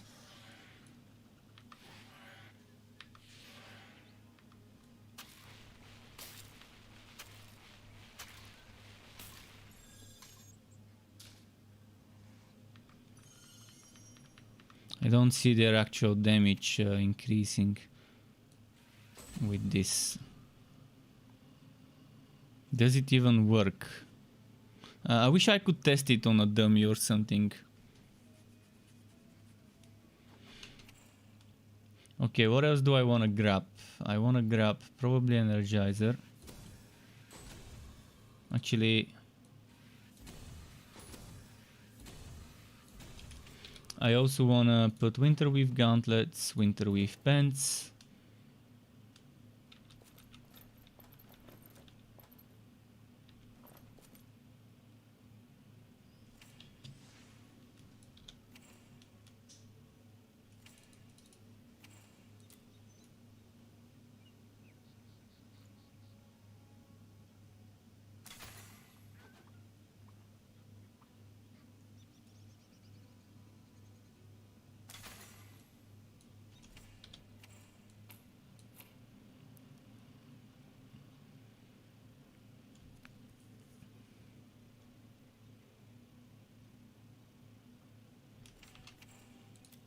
This is the way I want it to be. I got this extra into boon generation.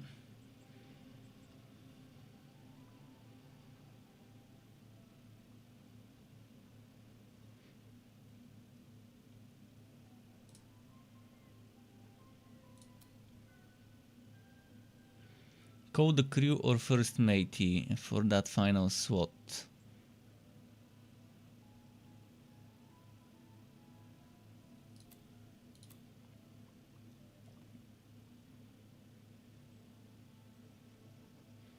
Or take a swig.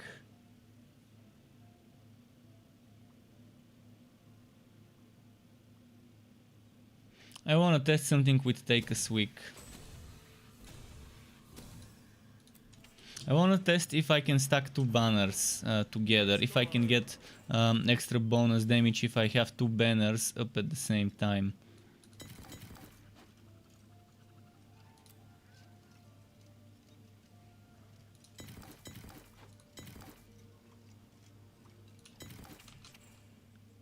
Just a test.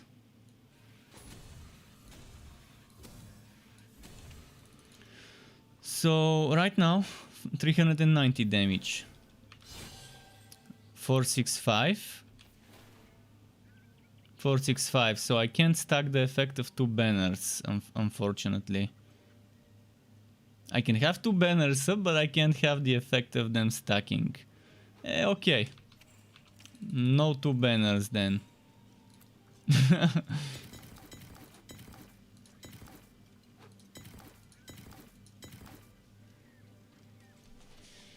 What else would I want to experiment with? Can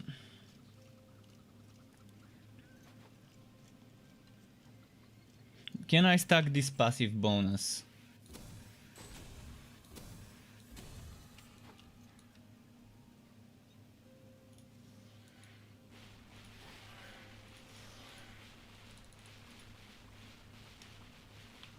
Where do I see this bonus effect?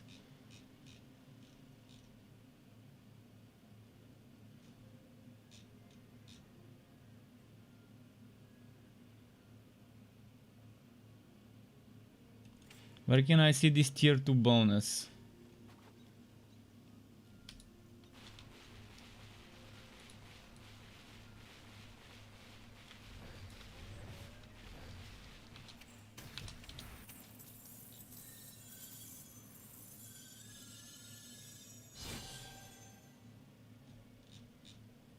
I don't think it works. And I don't think it stacks.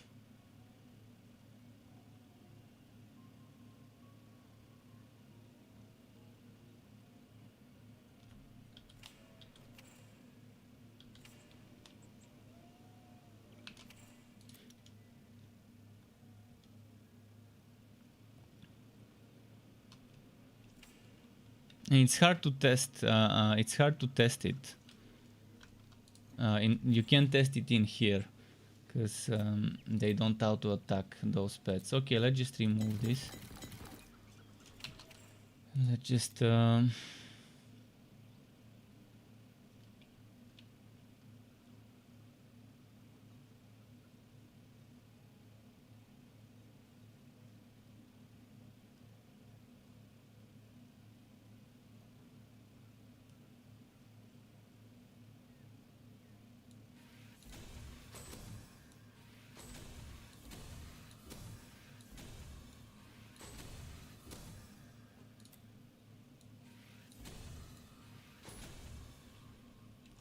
okay, let's try it like this now. I can use take a swig just in case for the damage reduction in my skill bar as a fewer. Your pet has arrived.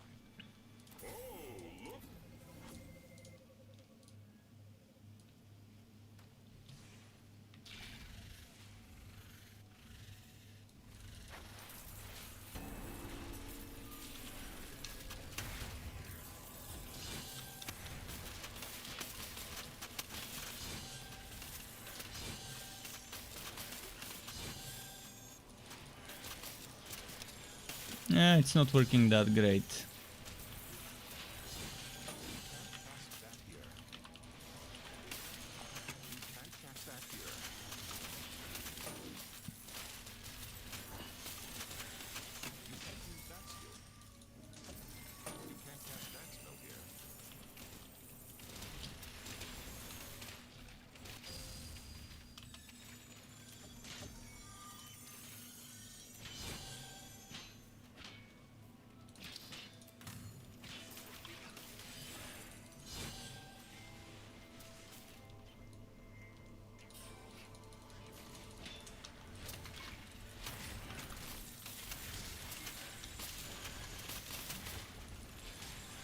I'm just trying to figure out builds where fire would be worth using as a major and only Dubun skill.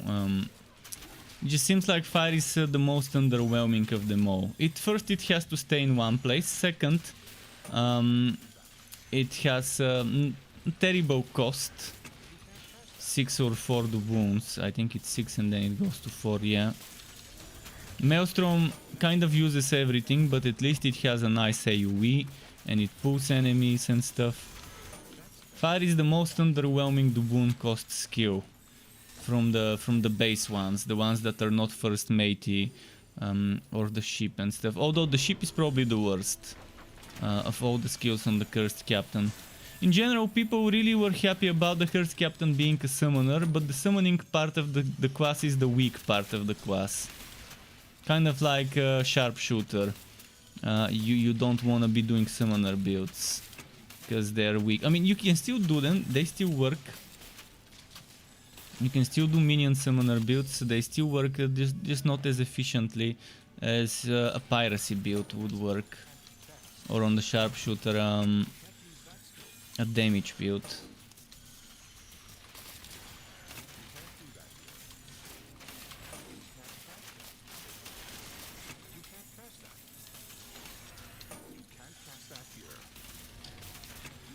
Who wants me to go back to the build of fire and ice? The Game of Thrones build. That's the one build where fire seems to be fine because it's not the major source of damage. Let's wrap up this map and then go back to the build of fire and ice.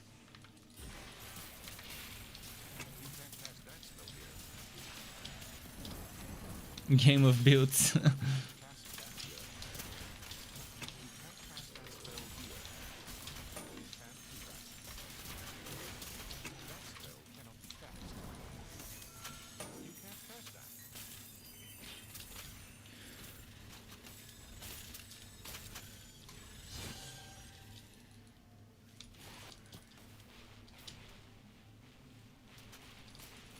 We gotta keep killing spiders.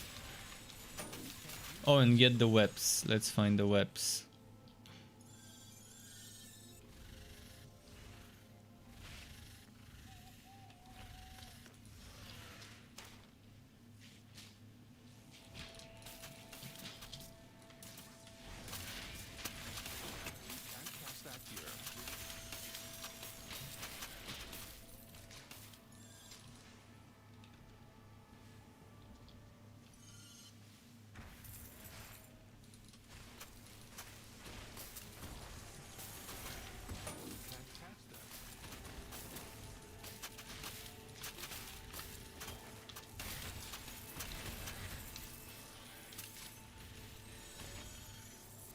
Okay, we've killed enough spiders, now just the webs. I'm gonna finish this map and then switch back to the Cold Heart.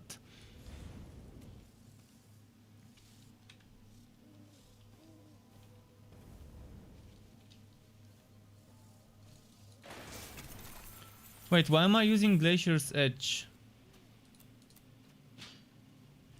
Oh fuck, I'm using a Glacier's Edge. Where did my mace go? Oh, please don't tell me I sold my mace.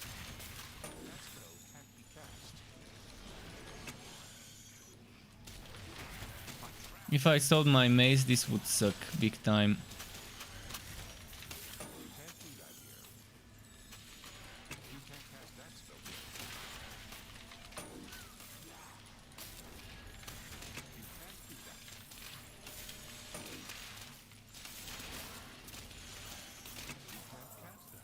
But yeah, I've got a very bad sword. So have I been playing with this sword all this time instead of the mace? Now this makes me wonder. Oh, and I have to enable the damage numbers. If I've been playing with this sword all this time on this hero, that explains all the low and bad damage I've been seeing. If I somehow swapped and ended up destroying the mace, that's gonna be a bad think. Hopefully the mace is still in the storage and I just accidentally picked up the sword instead of the mace.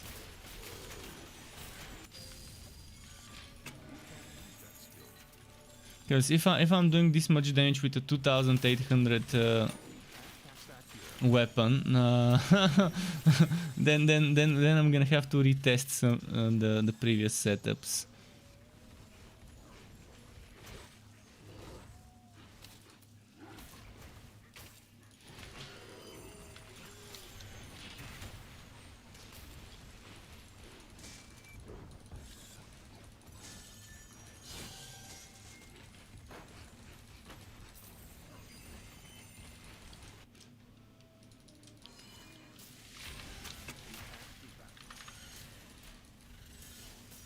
I think that's exactly what happened. I left the mace in the storage. Well, the damage will be much better. The damage will be double of what I'm doing right now with the other weapon.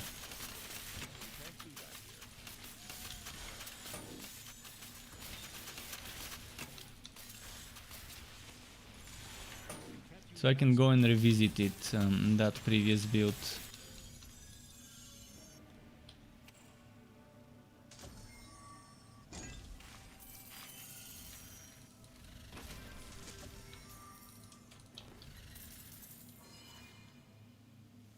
Please tell me it's not Wast. Please tell me it's here. No, it's not here, fuck. Where did I put it? Man, what the hell did I do and how?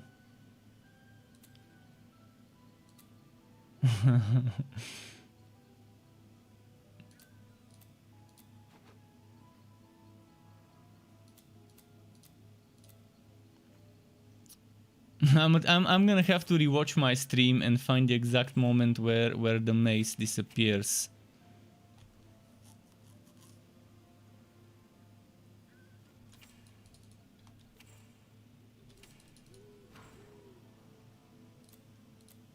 And how did I end up with the glacier's edge?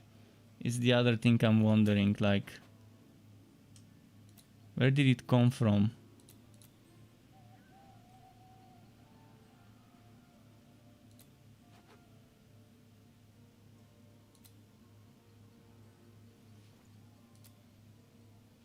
I'll quickly check the other hero. What did I play before this? Before this, I think I played the fire.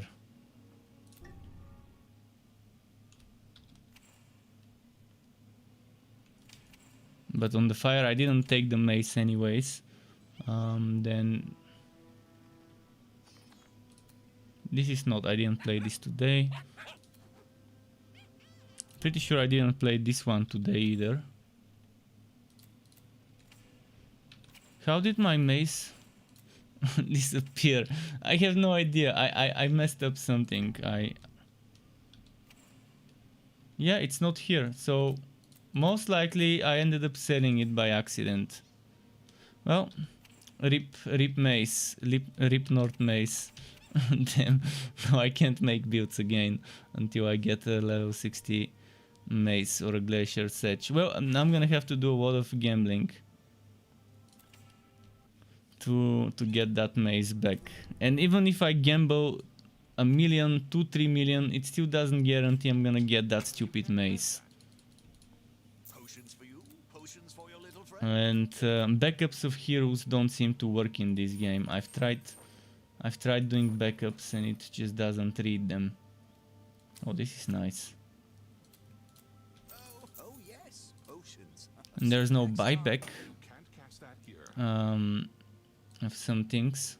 Just who I wanted to see. But yeah, how did it I didn't have a glacier's edge in my inventory. I just didn't. And suddenly the mace became a glacier's edge. I'm really gonna have to rewatch my stream to find the exact moment where I lost it. Actually, let me open my stream and let me share my screen, and we can try and figure it out together. So this is my stream. Let me quickly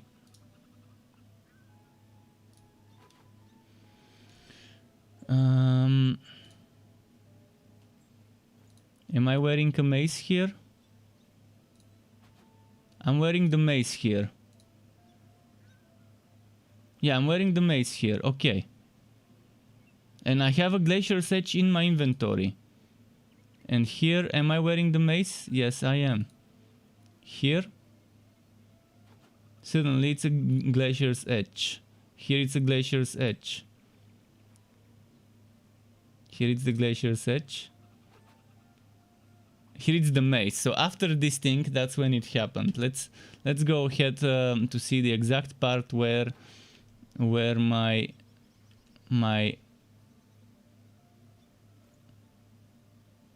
mace disappears.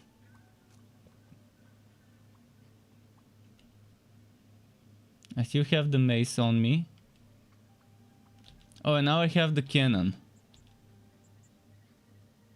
So I equipped the cannon by accident. Okay. And then the mace is in my inventory. And I wonder what happened with that mace. What happened with the mace?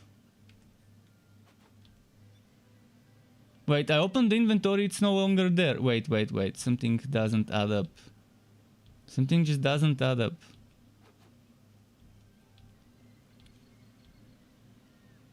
So over here I equipped the cannon. Oh, do you see what I did? Did you just see what I did? I put it in the pet inventory. I equipped something from my pet inventory, and that's where the mace went. I accidentally equipped the cannon from the pet inventory. Rip mace. Rip mace. Oh, well, yeah, obviously I won't notice this if it doesn't go in my regular inventory but in the pet inventory. Well, rip to the mace, that's what I can say. It will be missed.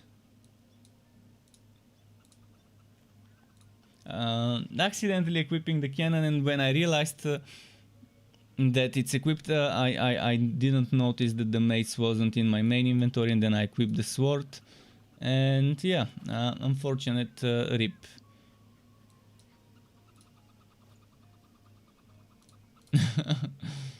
I'm gonna have to do a lot of gambling because I don't have a single mace or shield or some or sword that's level 60.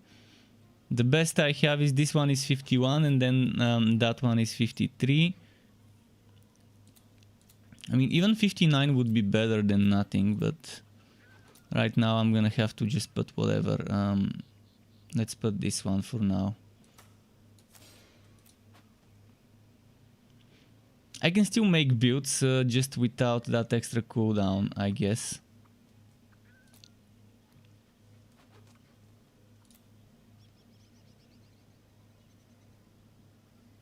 So just the final test wasn't with the mace, so I don't need to retest the other things. Okay, well let's go on.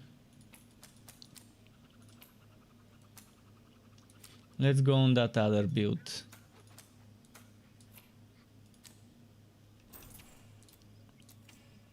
The one I played at the beginning. This one.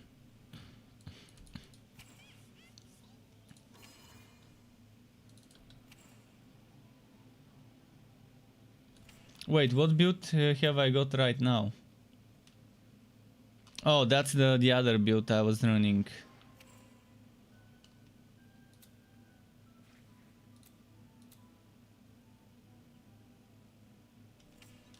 The weird build.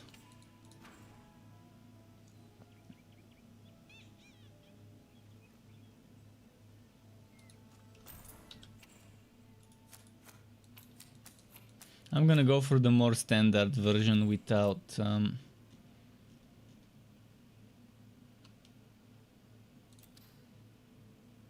but actually let's keep at it. Let's keep at it.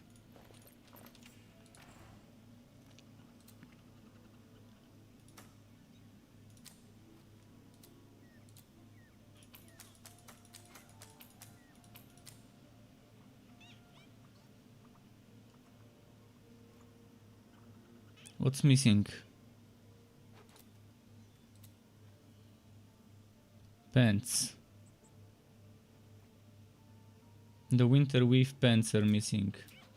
Where the hell?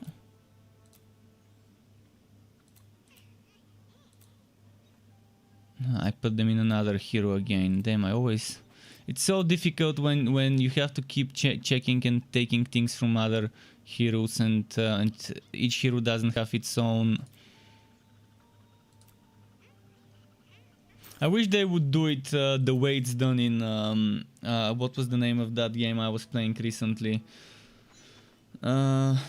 Almighty. Almighty had a very nice system for the inventory and all of that. And they had an amazing system for the inventory and all that stuff. Every hero could use anything. From the inventory was completely shared, and I can have one loadout and then have another loadout that uses the exact same items, and I can switch between one and the other, and it will remember what items I was using and stuff.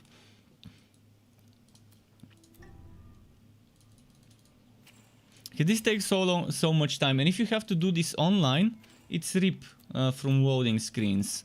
If you had to do this thing that I just did, all that logging in one character then on the other and so on.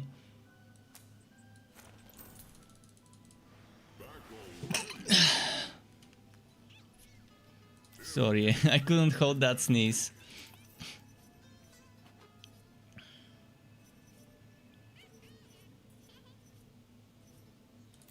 Let's do invisible monsters. So this is a build with fire that actually works nice.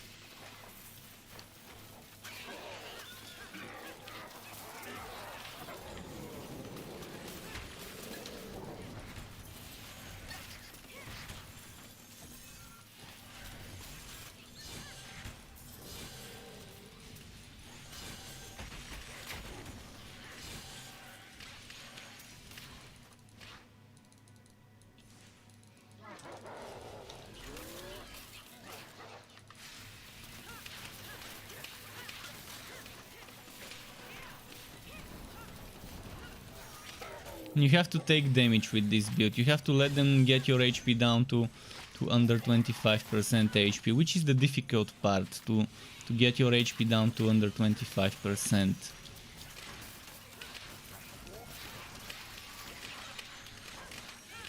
But it's not like Frost, it's not like Breaking Point is gonna give us great damage. It just is an alternative. If shit hits the fan, you have that backup. You shouldn't try. I don't think it's good to try and get your HP to 25%. Just keep that in mind. If it goes down to 25%, you get 6 stacks of Frost skin, which could trigger 6 breaking point things. Obviously, it's far from a good build, but it's okay. It's okay. It can get the job done.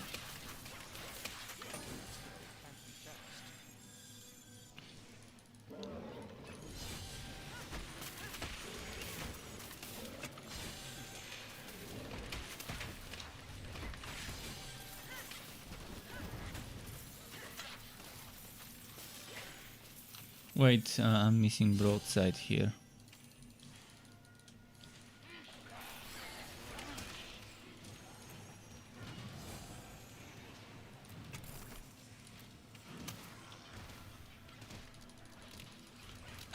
Your life is slipping away.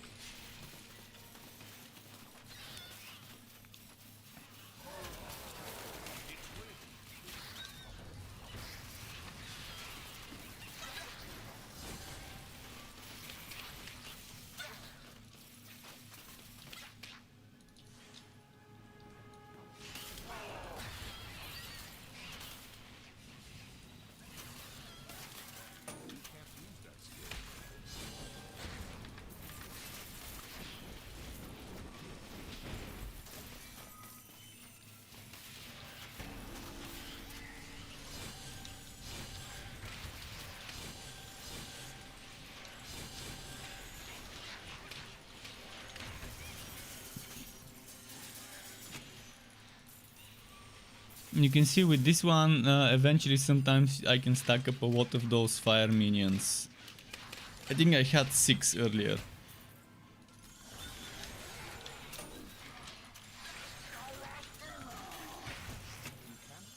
Am I using the powder keg stuff? Yeah, the powder keg bonus means more doubloons, because kegs contain doubloons. And since Imbue Relic resets the cooldown of Ice Shield, you can wait for Ice Shield to end and use Imbue Relic after that.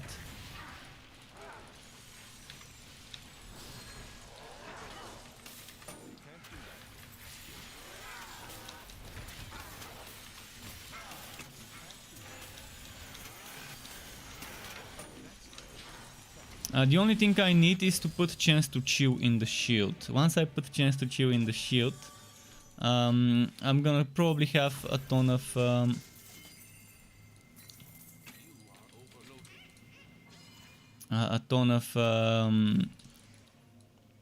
chilling and critting. So let's put Chance to Chill.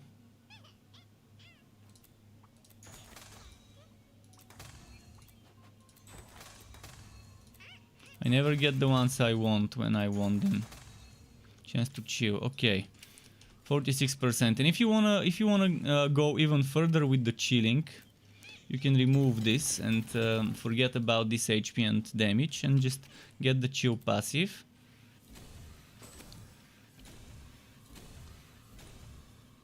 Maybe you can remove this and get this one.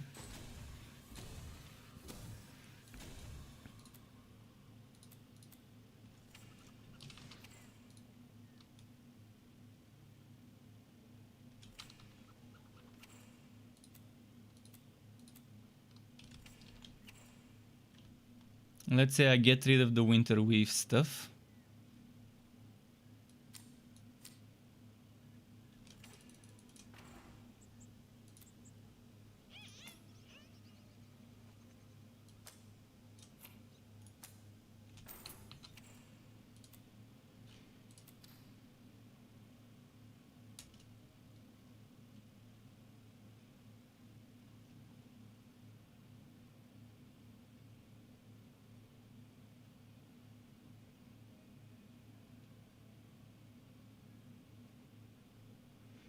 What would be good to put there?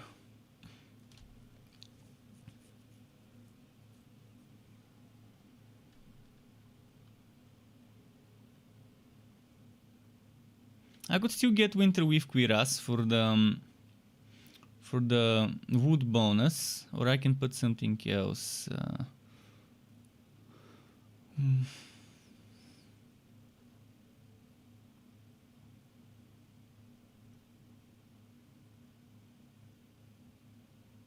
What about the class specific things? Is there anything I could take? That's fun.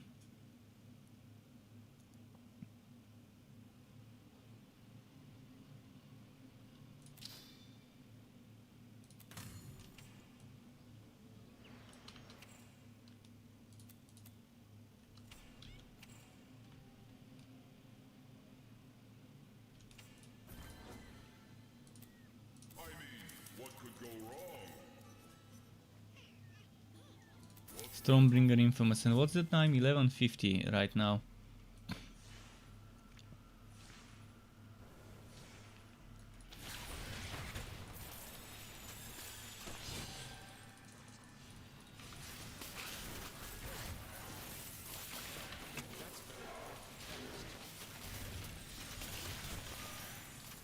But at least I figured out what happened to the mace.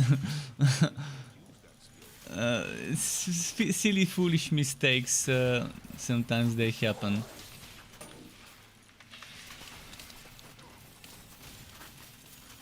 But right now I'm feeling the need for those extra 15 seconds cooldown reduction. See, I would have been already able to use Imbue Relic again and get a new ice shield going.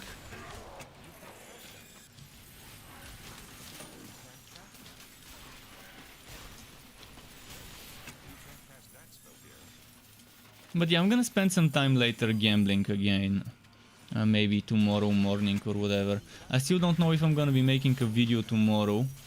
I mean, there are some builds I wanna make, and if I'm gonna make those builds, I better get at least a sword or a mace from the Gambler, from that set, even if it's with shit rolls. As long as it's level 60 with shit rolls, I would be happy.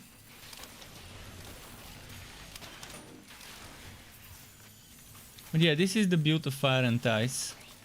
Not in its full form, because I'm whacking that Arctic Armaments weapon. But it's a fun setup. Obviously you can make it better by just putting Plunderbuss instead of Fire. And then you wouldn't need that extra Duboon. And you could take the Duboon item.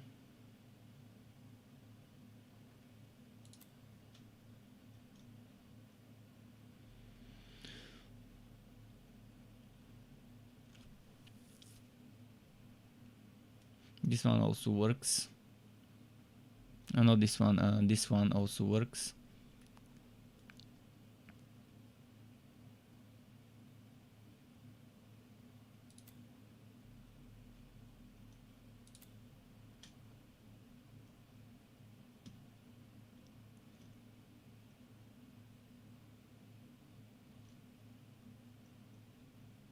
I'm gonna put this one for farming right now. That little bit of gear work is enough to max me. It's 50% from a gear worky map, 20 from being on ridiculous, 5 from being at level 5 3 of work. I like to keep mine at level 4 because it's smaller. In multiplayer you can get 15 gear work just by having another person in the same map as you, by the way. Alright, let's go and test the Gambler.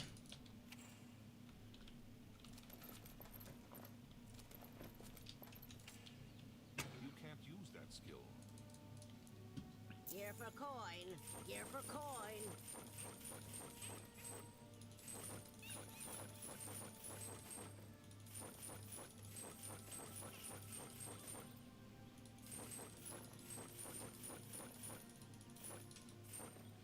Hello, Mrs. Gambler.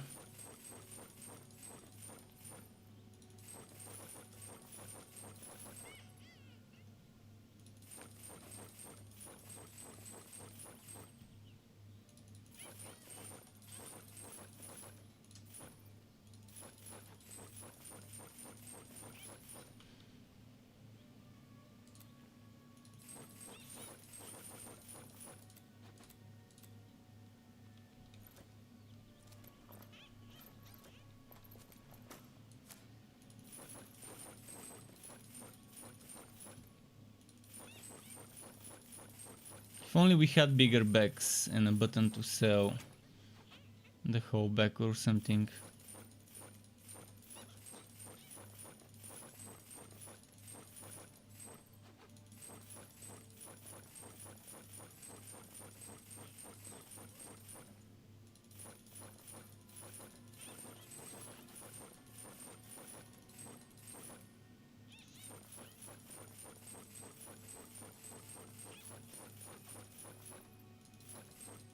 Yo, King Juice 9, welcome to my channel, King Juice.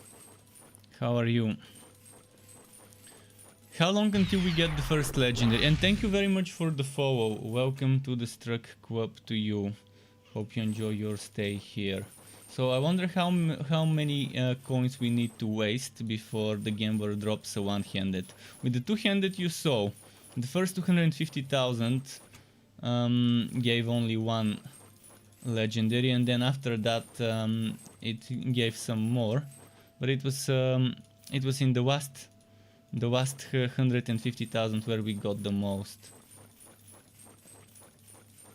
Have I gone to the dentist? Not yet. I'm trying to find the perfect time to go in between my content creation.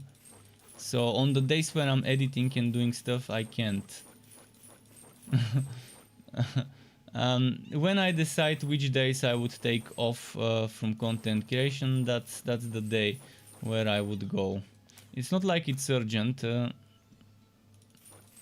if it was urgent, I would have been there by now.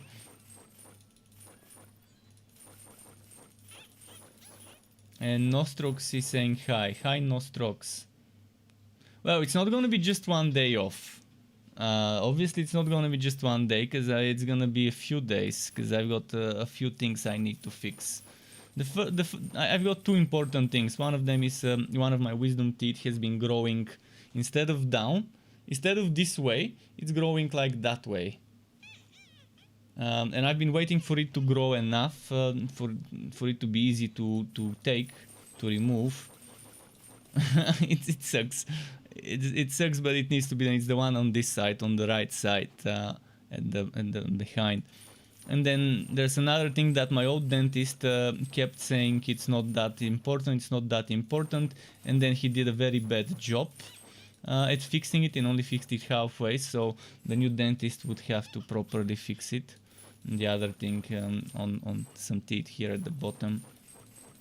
I mean, it sucks when you've been to dentists that don't do their job well, but the new one apparently is a good one.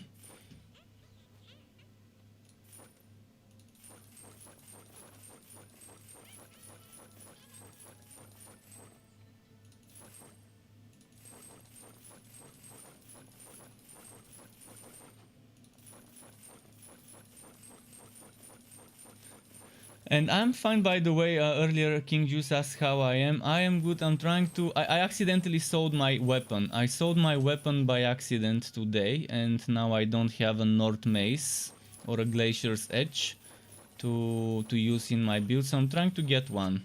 In the last few minutes, I've probably got like half an hour or so left of streaming, so I want to try and get a North Mace or a Glacier's Edge from the Gambler, and then do another one or two maps, maybe one more map. So let's see, let's keep gambling. It will fucking drop. Oh no, not two-handed, not two-handed. If I don't get it today, I'm gonna keep trying tomorrow or later tonight. But tonight I need to write the Code Hard Showcase text version. After my stream is over, I will start writing that one. It's gonna take a while, but eventually it will be done.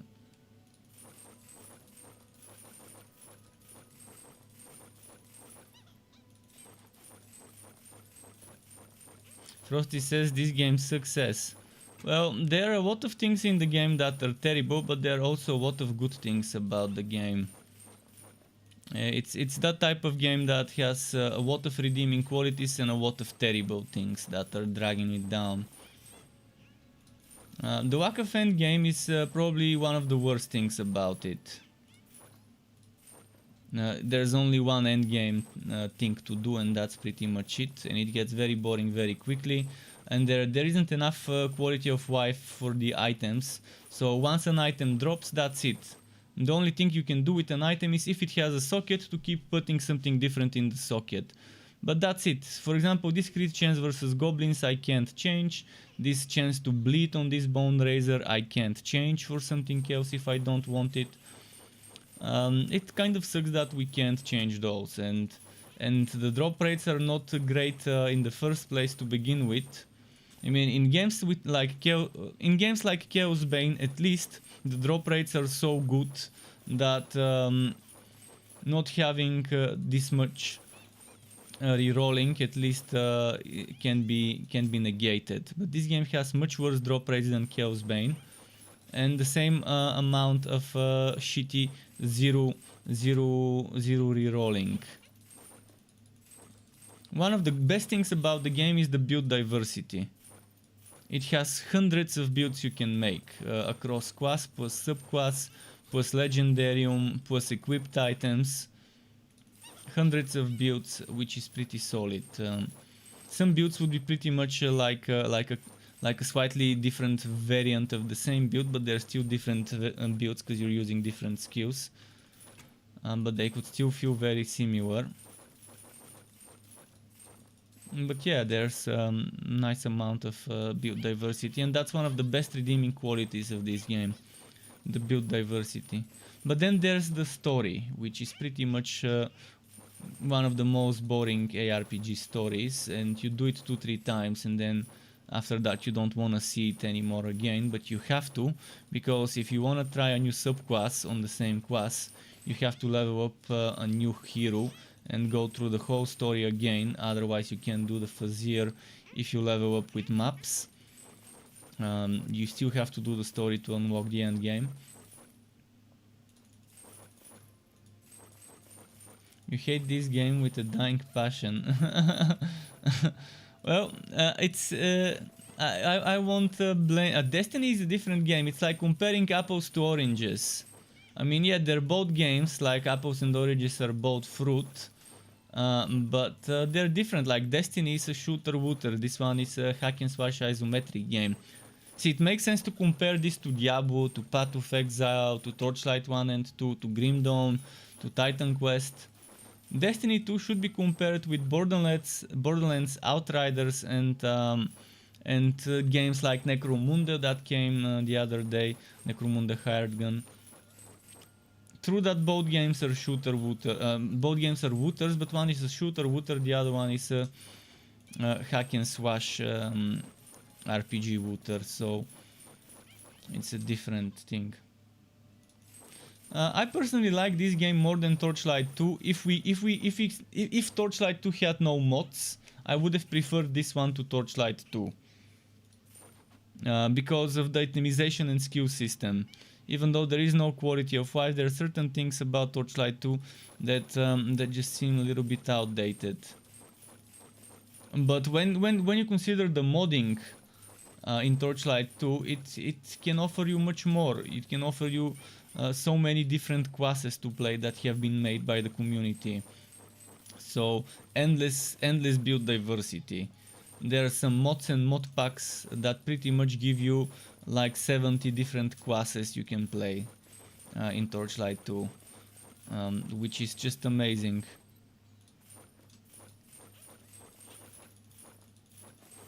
I don't like the Torchlight 2 pet system, where you have the fish, where you have such an imbalanced pet system, where different pets are different, and you have to, if you want a good pet, you have to use something that most likely might be ugly, might be something that you don't want. In this game, the pet system is unlock the skill and then you can use it on any pet.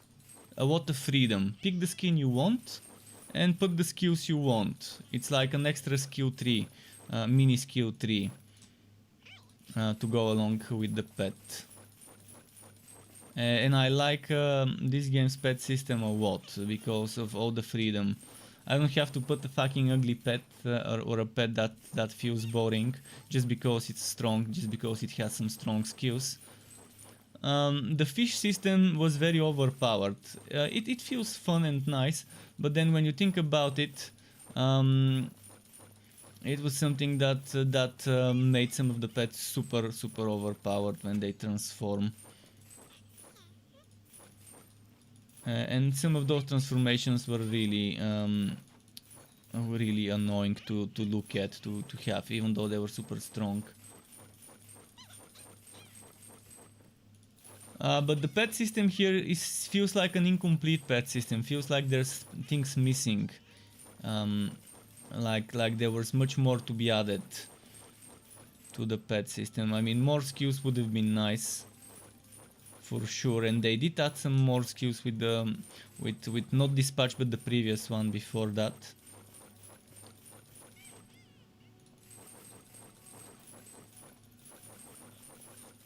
And the game definitely needed a focus fire button, where you can tell your pet and any summoned minion to attack.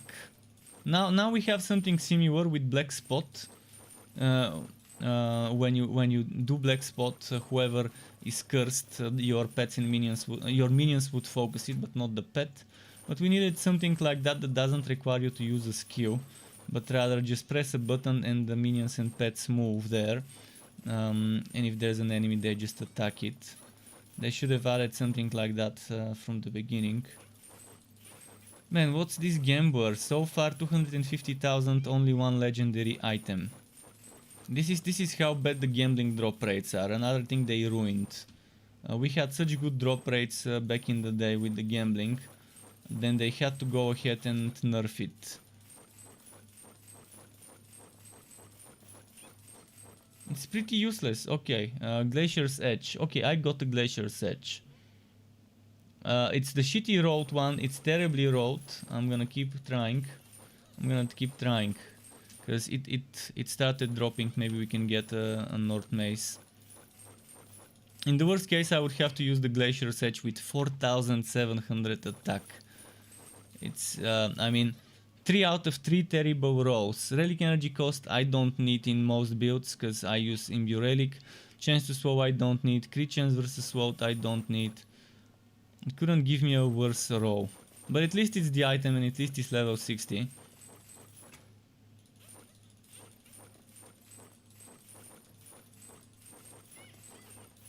But yeah, 250,000, 270,000 gold used. And we've only got 2 legendary items. This is how bad the gambling is. Wow. And it's 300 per gamble. So I've already gambled, what? 1,000 times? Roughly 1,000 times. So if out of 1,000 you get two legendaries, what are we to think about this?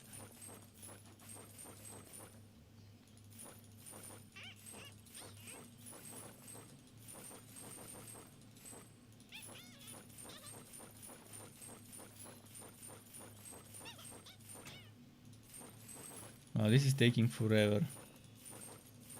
I'm still gonna do another map after this.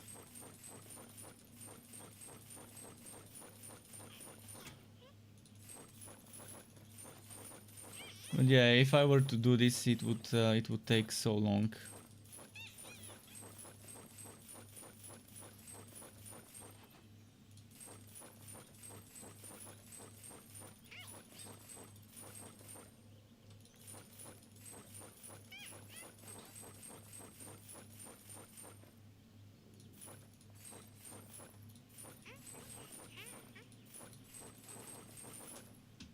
And I had a better mace. I had a mace with at least 1,000 more damage on it.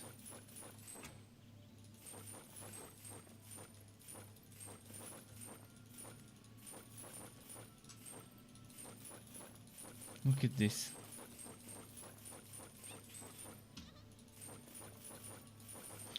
Already wasted more than 300,000.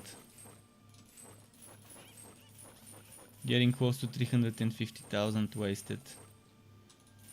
And it's 2 legendary drops. This one I had from before I started gambling, because it's a Fazier item. So 2 legendary drops only.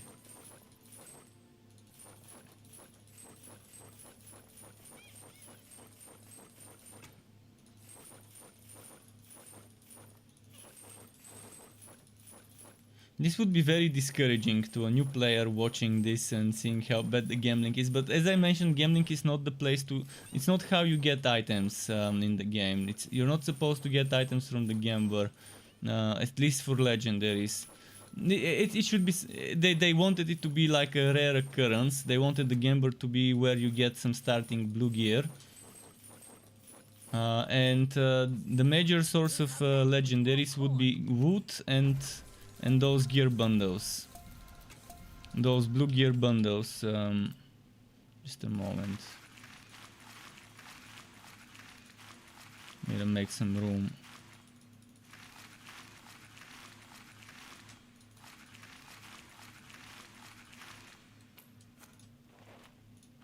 They wanted those gear bundles to be where we get some extra gear other than wooting. But wooting to be the main place you get legendary. Here for coin. Here for coin. You come back with more coin. Those blue bundles. They have much better drop rates than the gambling.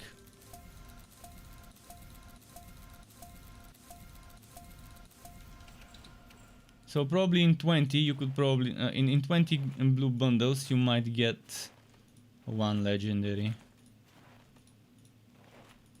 But that's a lot of grinding Just who I to wanted get to 20 of those. Alright, let's keep going to get rid of my coins. And maybe get a North Mace. I wanna have a mace for basic mace builds on the electrode, basic attack mace builds. Thankfully I have a sword now for sword basic attack builds. Even though it's the worst possible sword I can imagine.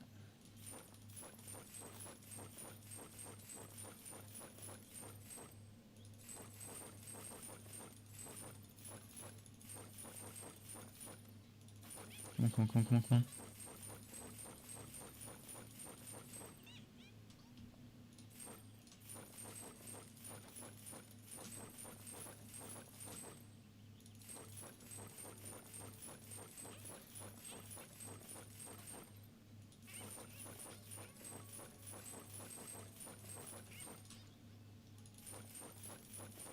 Wow, this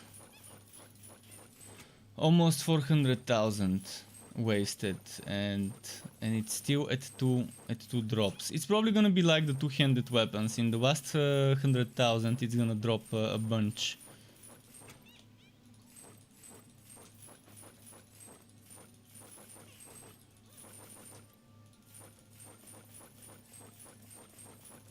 And imagine having to farm for your money.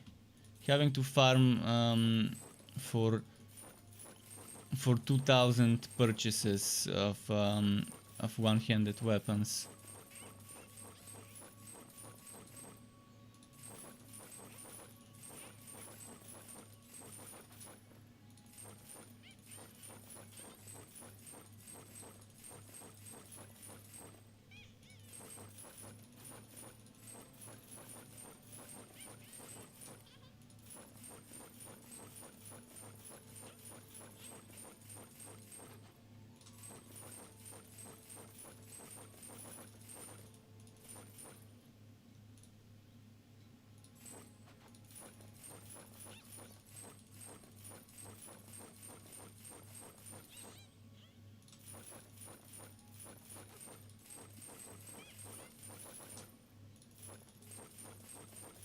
Okay, we've already wasted 400k. So 400k, two legendary drops. This is worse than with the two-handed. With the two-handed, at this point I already had like 5.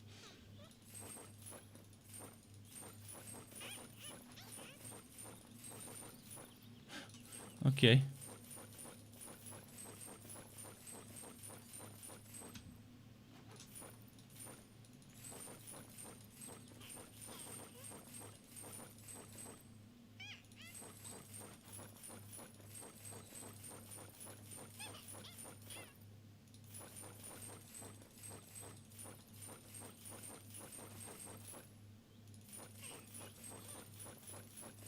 Look at this.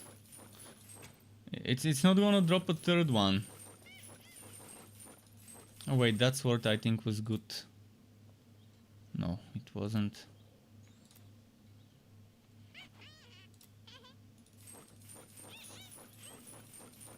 Well, very bad.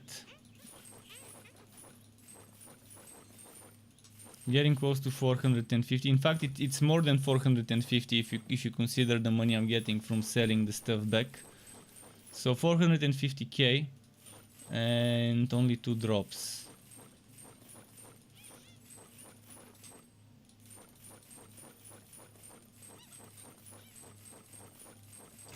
If that was on the online, I would have been pissed. I would have been so fucking pissed if that was me doing this on the online.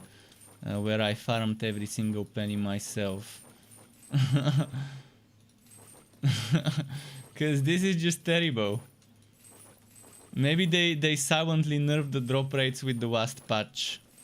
Cause even in December it wasn't this bad.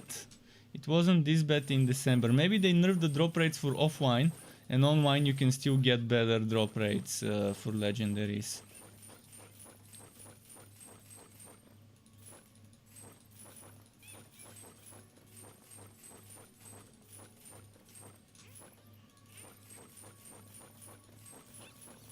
But yeah, that's enough sample data to be able to say that the drop rates are bad.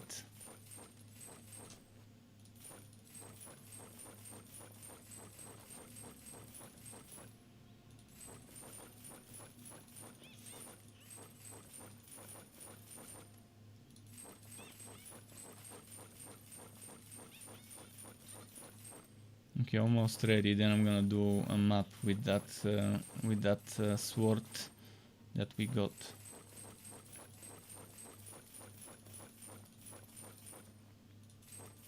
If only I didn't accidentally lose my mace. In the lamest possible way. In the lamest possible way. I still can't believe how lame it was me losing that mace. Accidentally equipping one of my pet inventory items. I could have lost my shield as well if my pet inventory wasn't full at the time. The shield would have gone to the pet inventory too.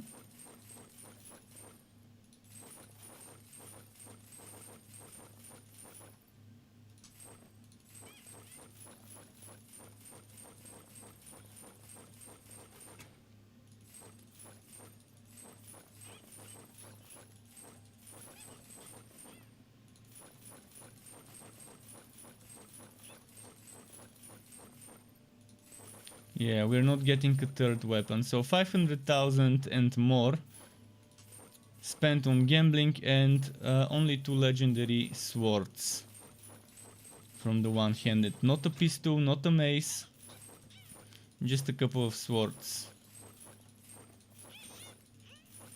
And if I spend this time opening bags, I would have gotten more. If I spend this time, tomorrow I can do that. Tomorrow I can do some several minutes of me opening bags.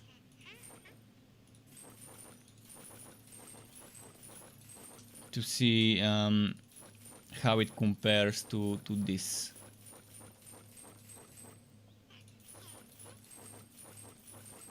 The problem with opening bags is I can't just collect the bags. I have to collect the other shit. I have to do this all the time, collecting a bunch of stuff I don't need, and then use and open that other stuff. And that's the bad part about bags. See, bags, the third bag today, and legendary.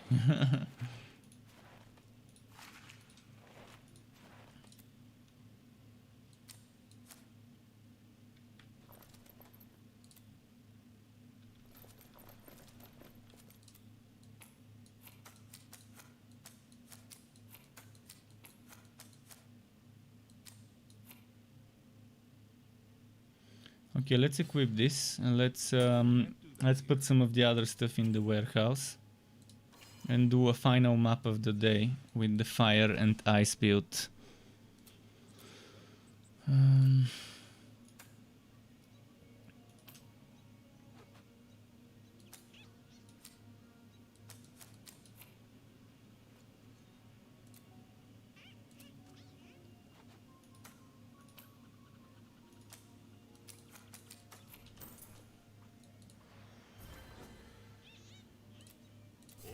Oh, this boss fight and then the final map, because this is a boss fight, it doesn't count as a map. At least I don't count it as a map. You can't cast it.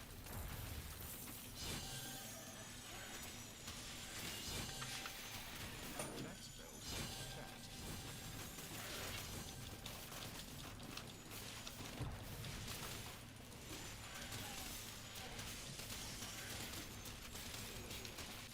And my damage right now is so bad with this sword. So bad.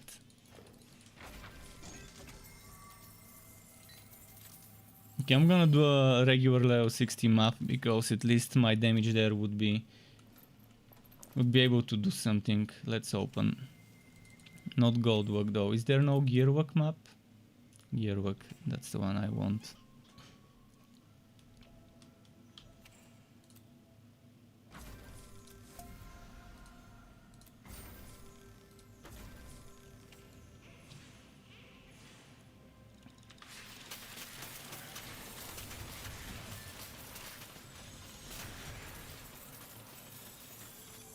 Yeah, tomorrow I'll be doing those maps. I'll be doing gearwork maps and collecting fame, and doing gearwork maps and collecting fame.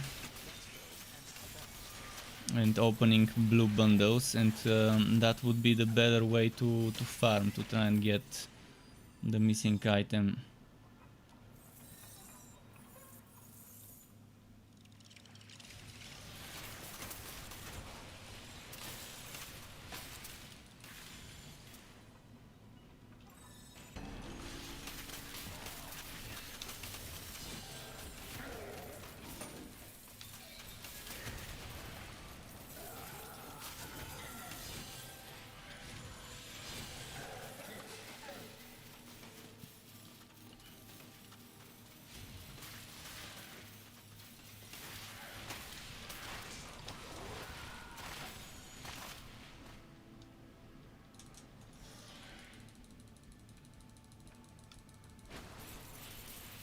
Shin says, hi Struck, how is the Cursed Captain? The Cursed Captain is very fun. And welcome back, Shin. He's very fun and he has some fun builds you can do. There's two very good skills, Plunderbuss and Powder Keg. Those are his strongest skills, so if you want super strong build, you could probably get Electrode and Plunderbuss and Powder Keg. Anything else is whatever you wanna choose, but I would suggest Dread Banner and Black Spot, and then taking something like Imbu Relic in the build would make things easier. And then if you add Walkaway Storm, I mean, I made a build already. I made a build for that.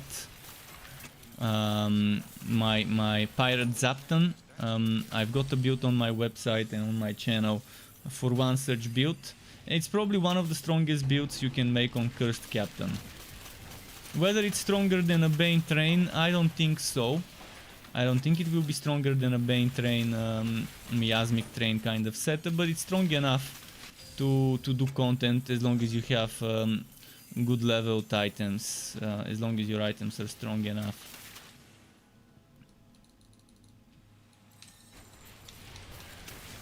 And there's some very strong builds for basic attack. Greatsword basic attack builds.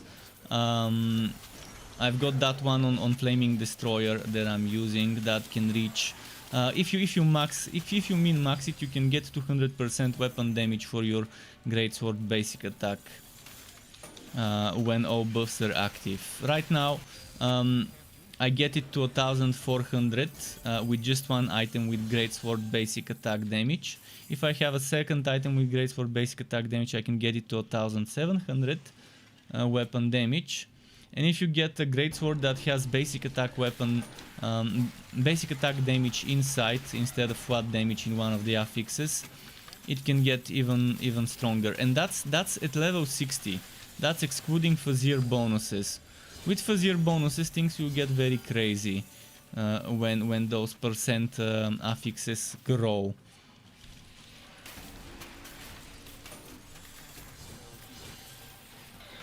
So the Cursed Captain is fun. If the gunner is still... which gunner? What do you mean gunner? Forged? Do you mean forged or do you mean a sharpshooter?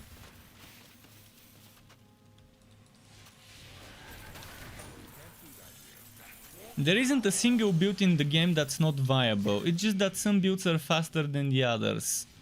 That's how it is. But playing online is... I don't recommend playing online. I'd recommend starting over and playing offline. You never know if the servers will remain forever. It might be better to cut your losses now and start offline rather than eventually getting a surprise if they shut down the servers. The sharpshooter is still as it was. They didn't nerf sharpshooter. There weren't any nerfs to the old heroes, to be honest. There was only a change to the Dusk Mage, but overall it's a buff. They nerfed one thing, but buffed everything else on the Dusk Mage, so overall it's actually a better, a change for the better, because now they added utility and damage for the price of damage during harmonic form. So right now Dusk Mage does more damage outside of harmonic form, and was the extra bonus damage with harmonic form, but it got more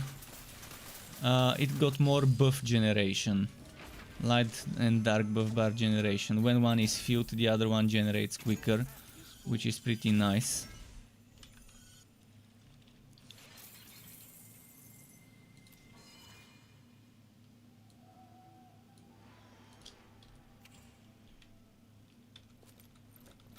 So overall there are a lot of strong setups.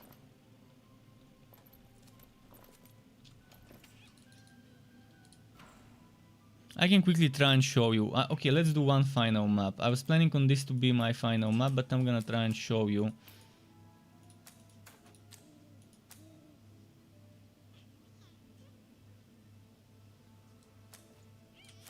I'm gonna try and show you the electrode so you can see.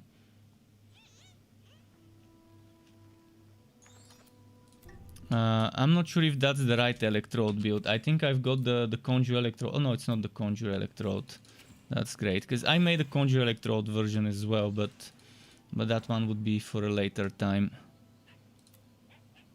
Keep in mind, I would be doing this with a 4700 weapon damage, so that should give you an idea of what can be achieved with a shit damage weapon, this weapon.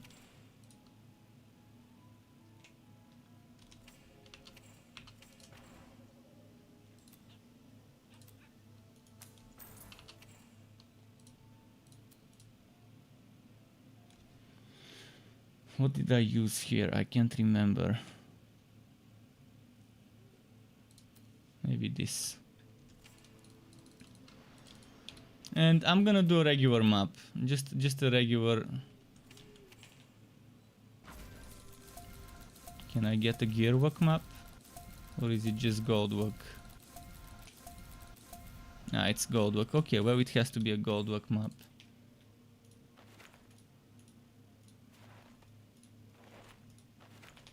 But at least they fixed the basic attack affixes, but not all. I had a buggy weapon where it completely disabled my basic attack when I was wearing that sword, but I think it's just that specific sword that's glitched.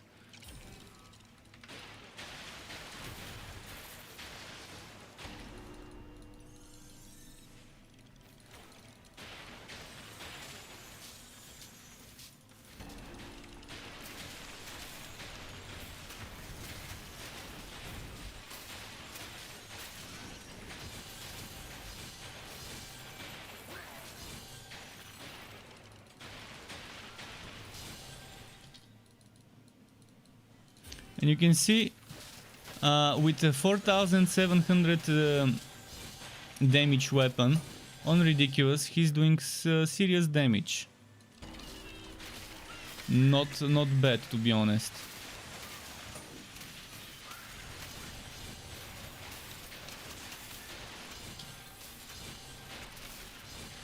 And that's without all the buffs and debuffs. You can debuff the enemies to take 40% damage. You can buff yourself from all sorts of sources.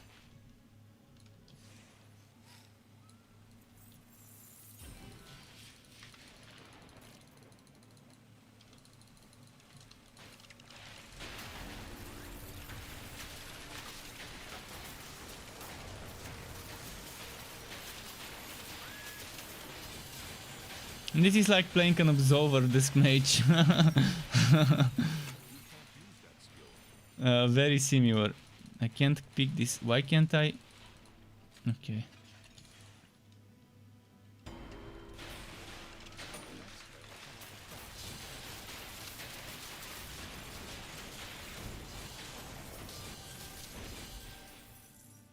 And Mikey says, sorry if I missed it, but what would you suggest I take for a Bane Piracy Staff build?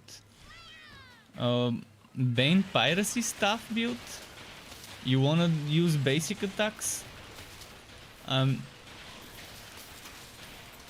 do you wanna use a staff with piracy? That's the one thing that I don't understand. Why does the staff have to be a staff? Why can't it be another weapon instead of a staff? Like, do you really want to use basic attacks on a piracy build? I mean, I can try and make you a build, but it's a little bit late. It's already 32 past midnight. But tomorrow, if you catch me, I can try and make such a build for you with the Bane. But I don't understand why you want the staff in the first place. Staffs are stat stick. Weapons are stat sticks unless you're using basic attack, the basic attack skill. If you're not using the basic attack skill, you're much better off using a shield and whatever one-handed weapon you can get, because you get more defense and you lose a little bit of damage and crit chance, but at least you get a ton of extra chance to do a certain element like poison, and you get all that extra defense. My hourglass skill is called Imbue Relic. It restores all my energy. Look at my energy.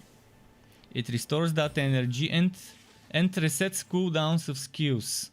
Like 1000 volt burst would also be able to be used because it would refill the big energy bar. It would reset the cooldown of things like lightning barrier, light shield, etc. And yeah, it fills up the energy every 60 seconds. But since I'm using... Just a moment. Since I'm using the frost wall with this item, it reduces the cooldown by 50% from 60 to 45 plus another 15 seconds, 30 seconds cooldown. So every 30 seconds I can refill that. And it's Imbue Relic, and you get it from this item, from the Ancient Ember Boots. If you have the set, you can even refill 1000 volt burst. So it's a synergy. You need those three items: Frost Wall and either the sword or the mace from the set, and then. But I have the build on my website. You can read everything on the website. You can watch the video if you want. If I missed to say anything, it's there. A good Torchlight 2 mod. I don't know about the mod. Synergies is the most popular. I was using a mod pack on Steam called Draco. Draco's mod pack. Draco's mod pack. This is what I was using. It had synergies inside it and a bunch of other things. And that was what I was using when I played Torchlight 2 the last time.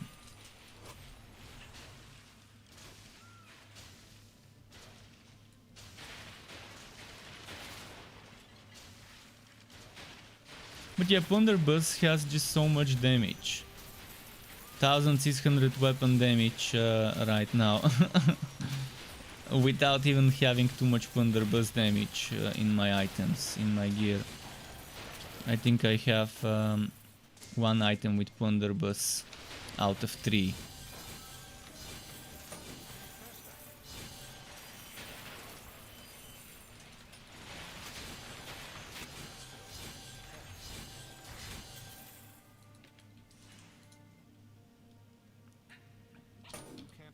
Well, 2 drops, not bad. Shitty ones, but still.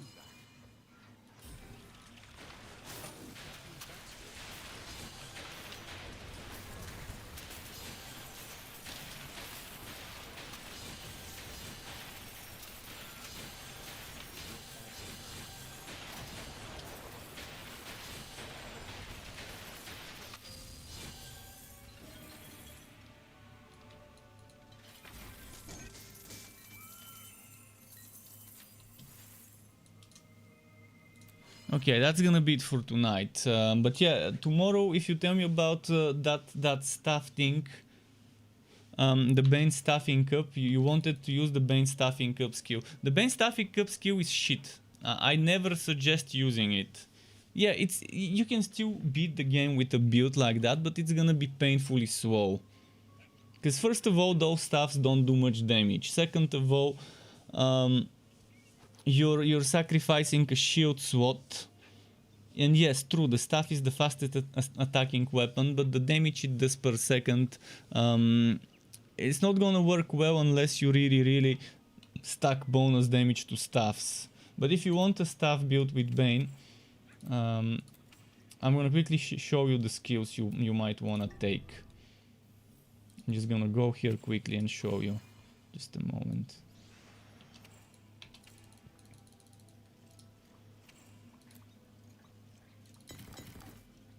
Actually, yeah, I would keep Miasma. I would keep Miasma maybe, because it's good damage, and I would probably, for staffing up, I would go Plunderbuss.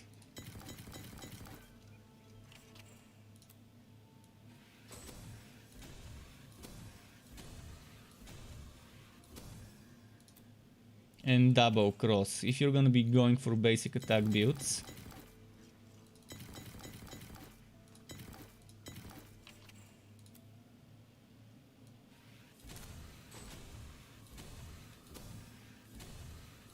That would be your skills with the set bonuses. With the set bonus, I've got 4 skill points left. Let's see where to put those 4 skills. Actually, I have to get 1 point from Energizer, so there's gonna be...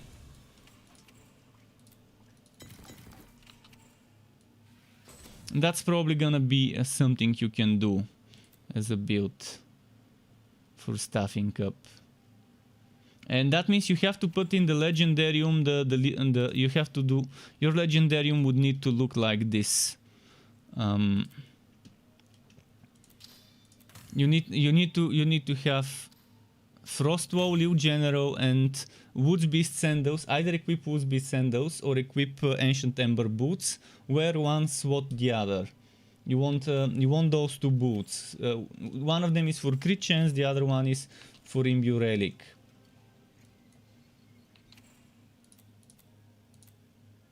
And the other good thing would be going for Maelstrom for extra basic attack damage. But I don't suggest going for basic attack damage because the staff is still not gonna give you that great of a damage. So I think Plunderbuss would be able to carry the build alongside Powder Keg. But let's say you wanna get rid of Plunderbuss and you wanna use Maelstrom, it's not terrible. Just don't go for fire. Don't go for fire, because you're gonna lose a lot of DPS. And now you have 1 extra point, you can probably put it into Dread Banner for extra cooldown.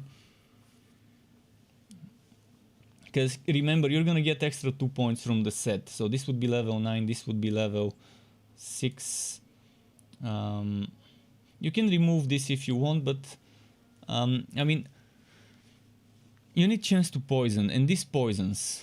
Which is fine. You can trigger those even without chance to poison. Normally I would put chance to poison on the shield. Life support systems repaired. And AD just resubscribed. Thank you very much, AD, but you're catching me at the end of the stream. What's my favorite captain build? I would say Electrode captains with Plunderbuss and Powder Keg. I really loved the Conjure Electrode build I was playing the other day. With Conjure Electrode and 1000 volt burst and stacking casting speed and stacking coin generation so that I can handle Plunderbuss using up so many coins per second. I can do that tomorrow and show you again. That's probably the favorite build I had. I coded the Zealot Plunderbuster. The Zealot Plunderbuster. Eventually it will end up as a build video. And it's gonna be like the Absolver Zealot, but the Plunderbuster Zealot. But you cannot change relics in game to answer Black Swap, and again, 80 UK said Frostpunk is free on Epic, so anyone who wants to can get it. But again, I'm ending my stream now. I tried to answer every question. Covitikus said the game isn't changing publisher. It was the developer actor, but it remains published. Yeah, that's it. Did someone ask about changing publishers? We know they're not changing publishers. It's changing developers, if there's even gonna be new developers. And Chosbit says, thanks for the lives. They are very good. Lives? For the streams, okay. But yeah. Yeah, I think of the game as a game that's probably not gonna get anything from now on. If you get a hotfix, I would be happy. But I'm not getting my hopes up for a patch, for a hotfix. But again, that's the end of the stream. Thanks for stopping by today. Until next time, keep it cool and goodbye from me.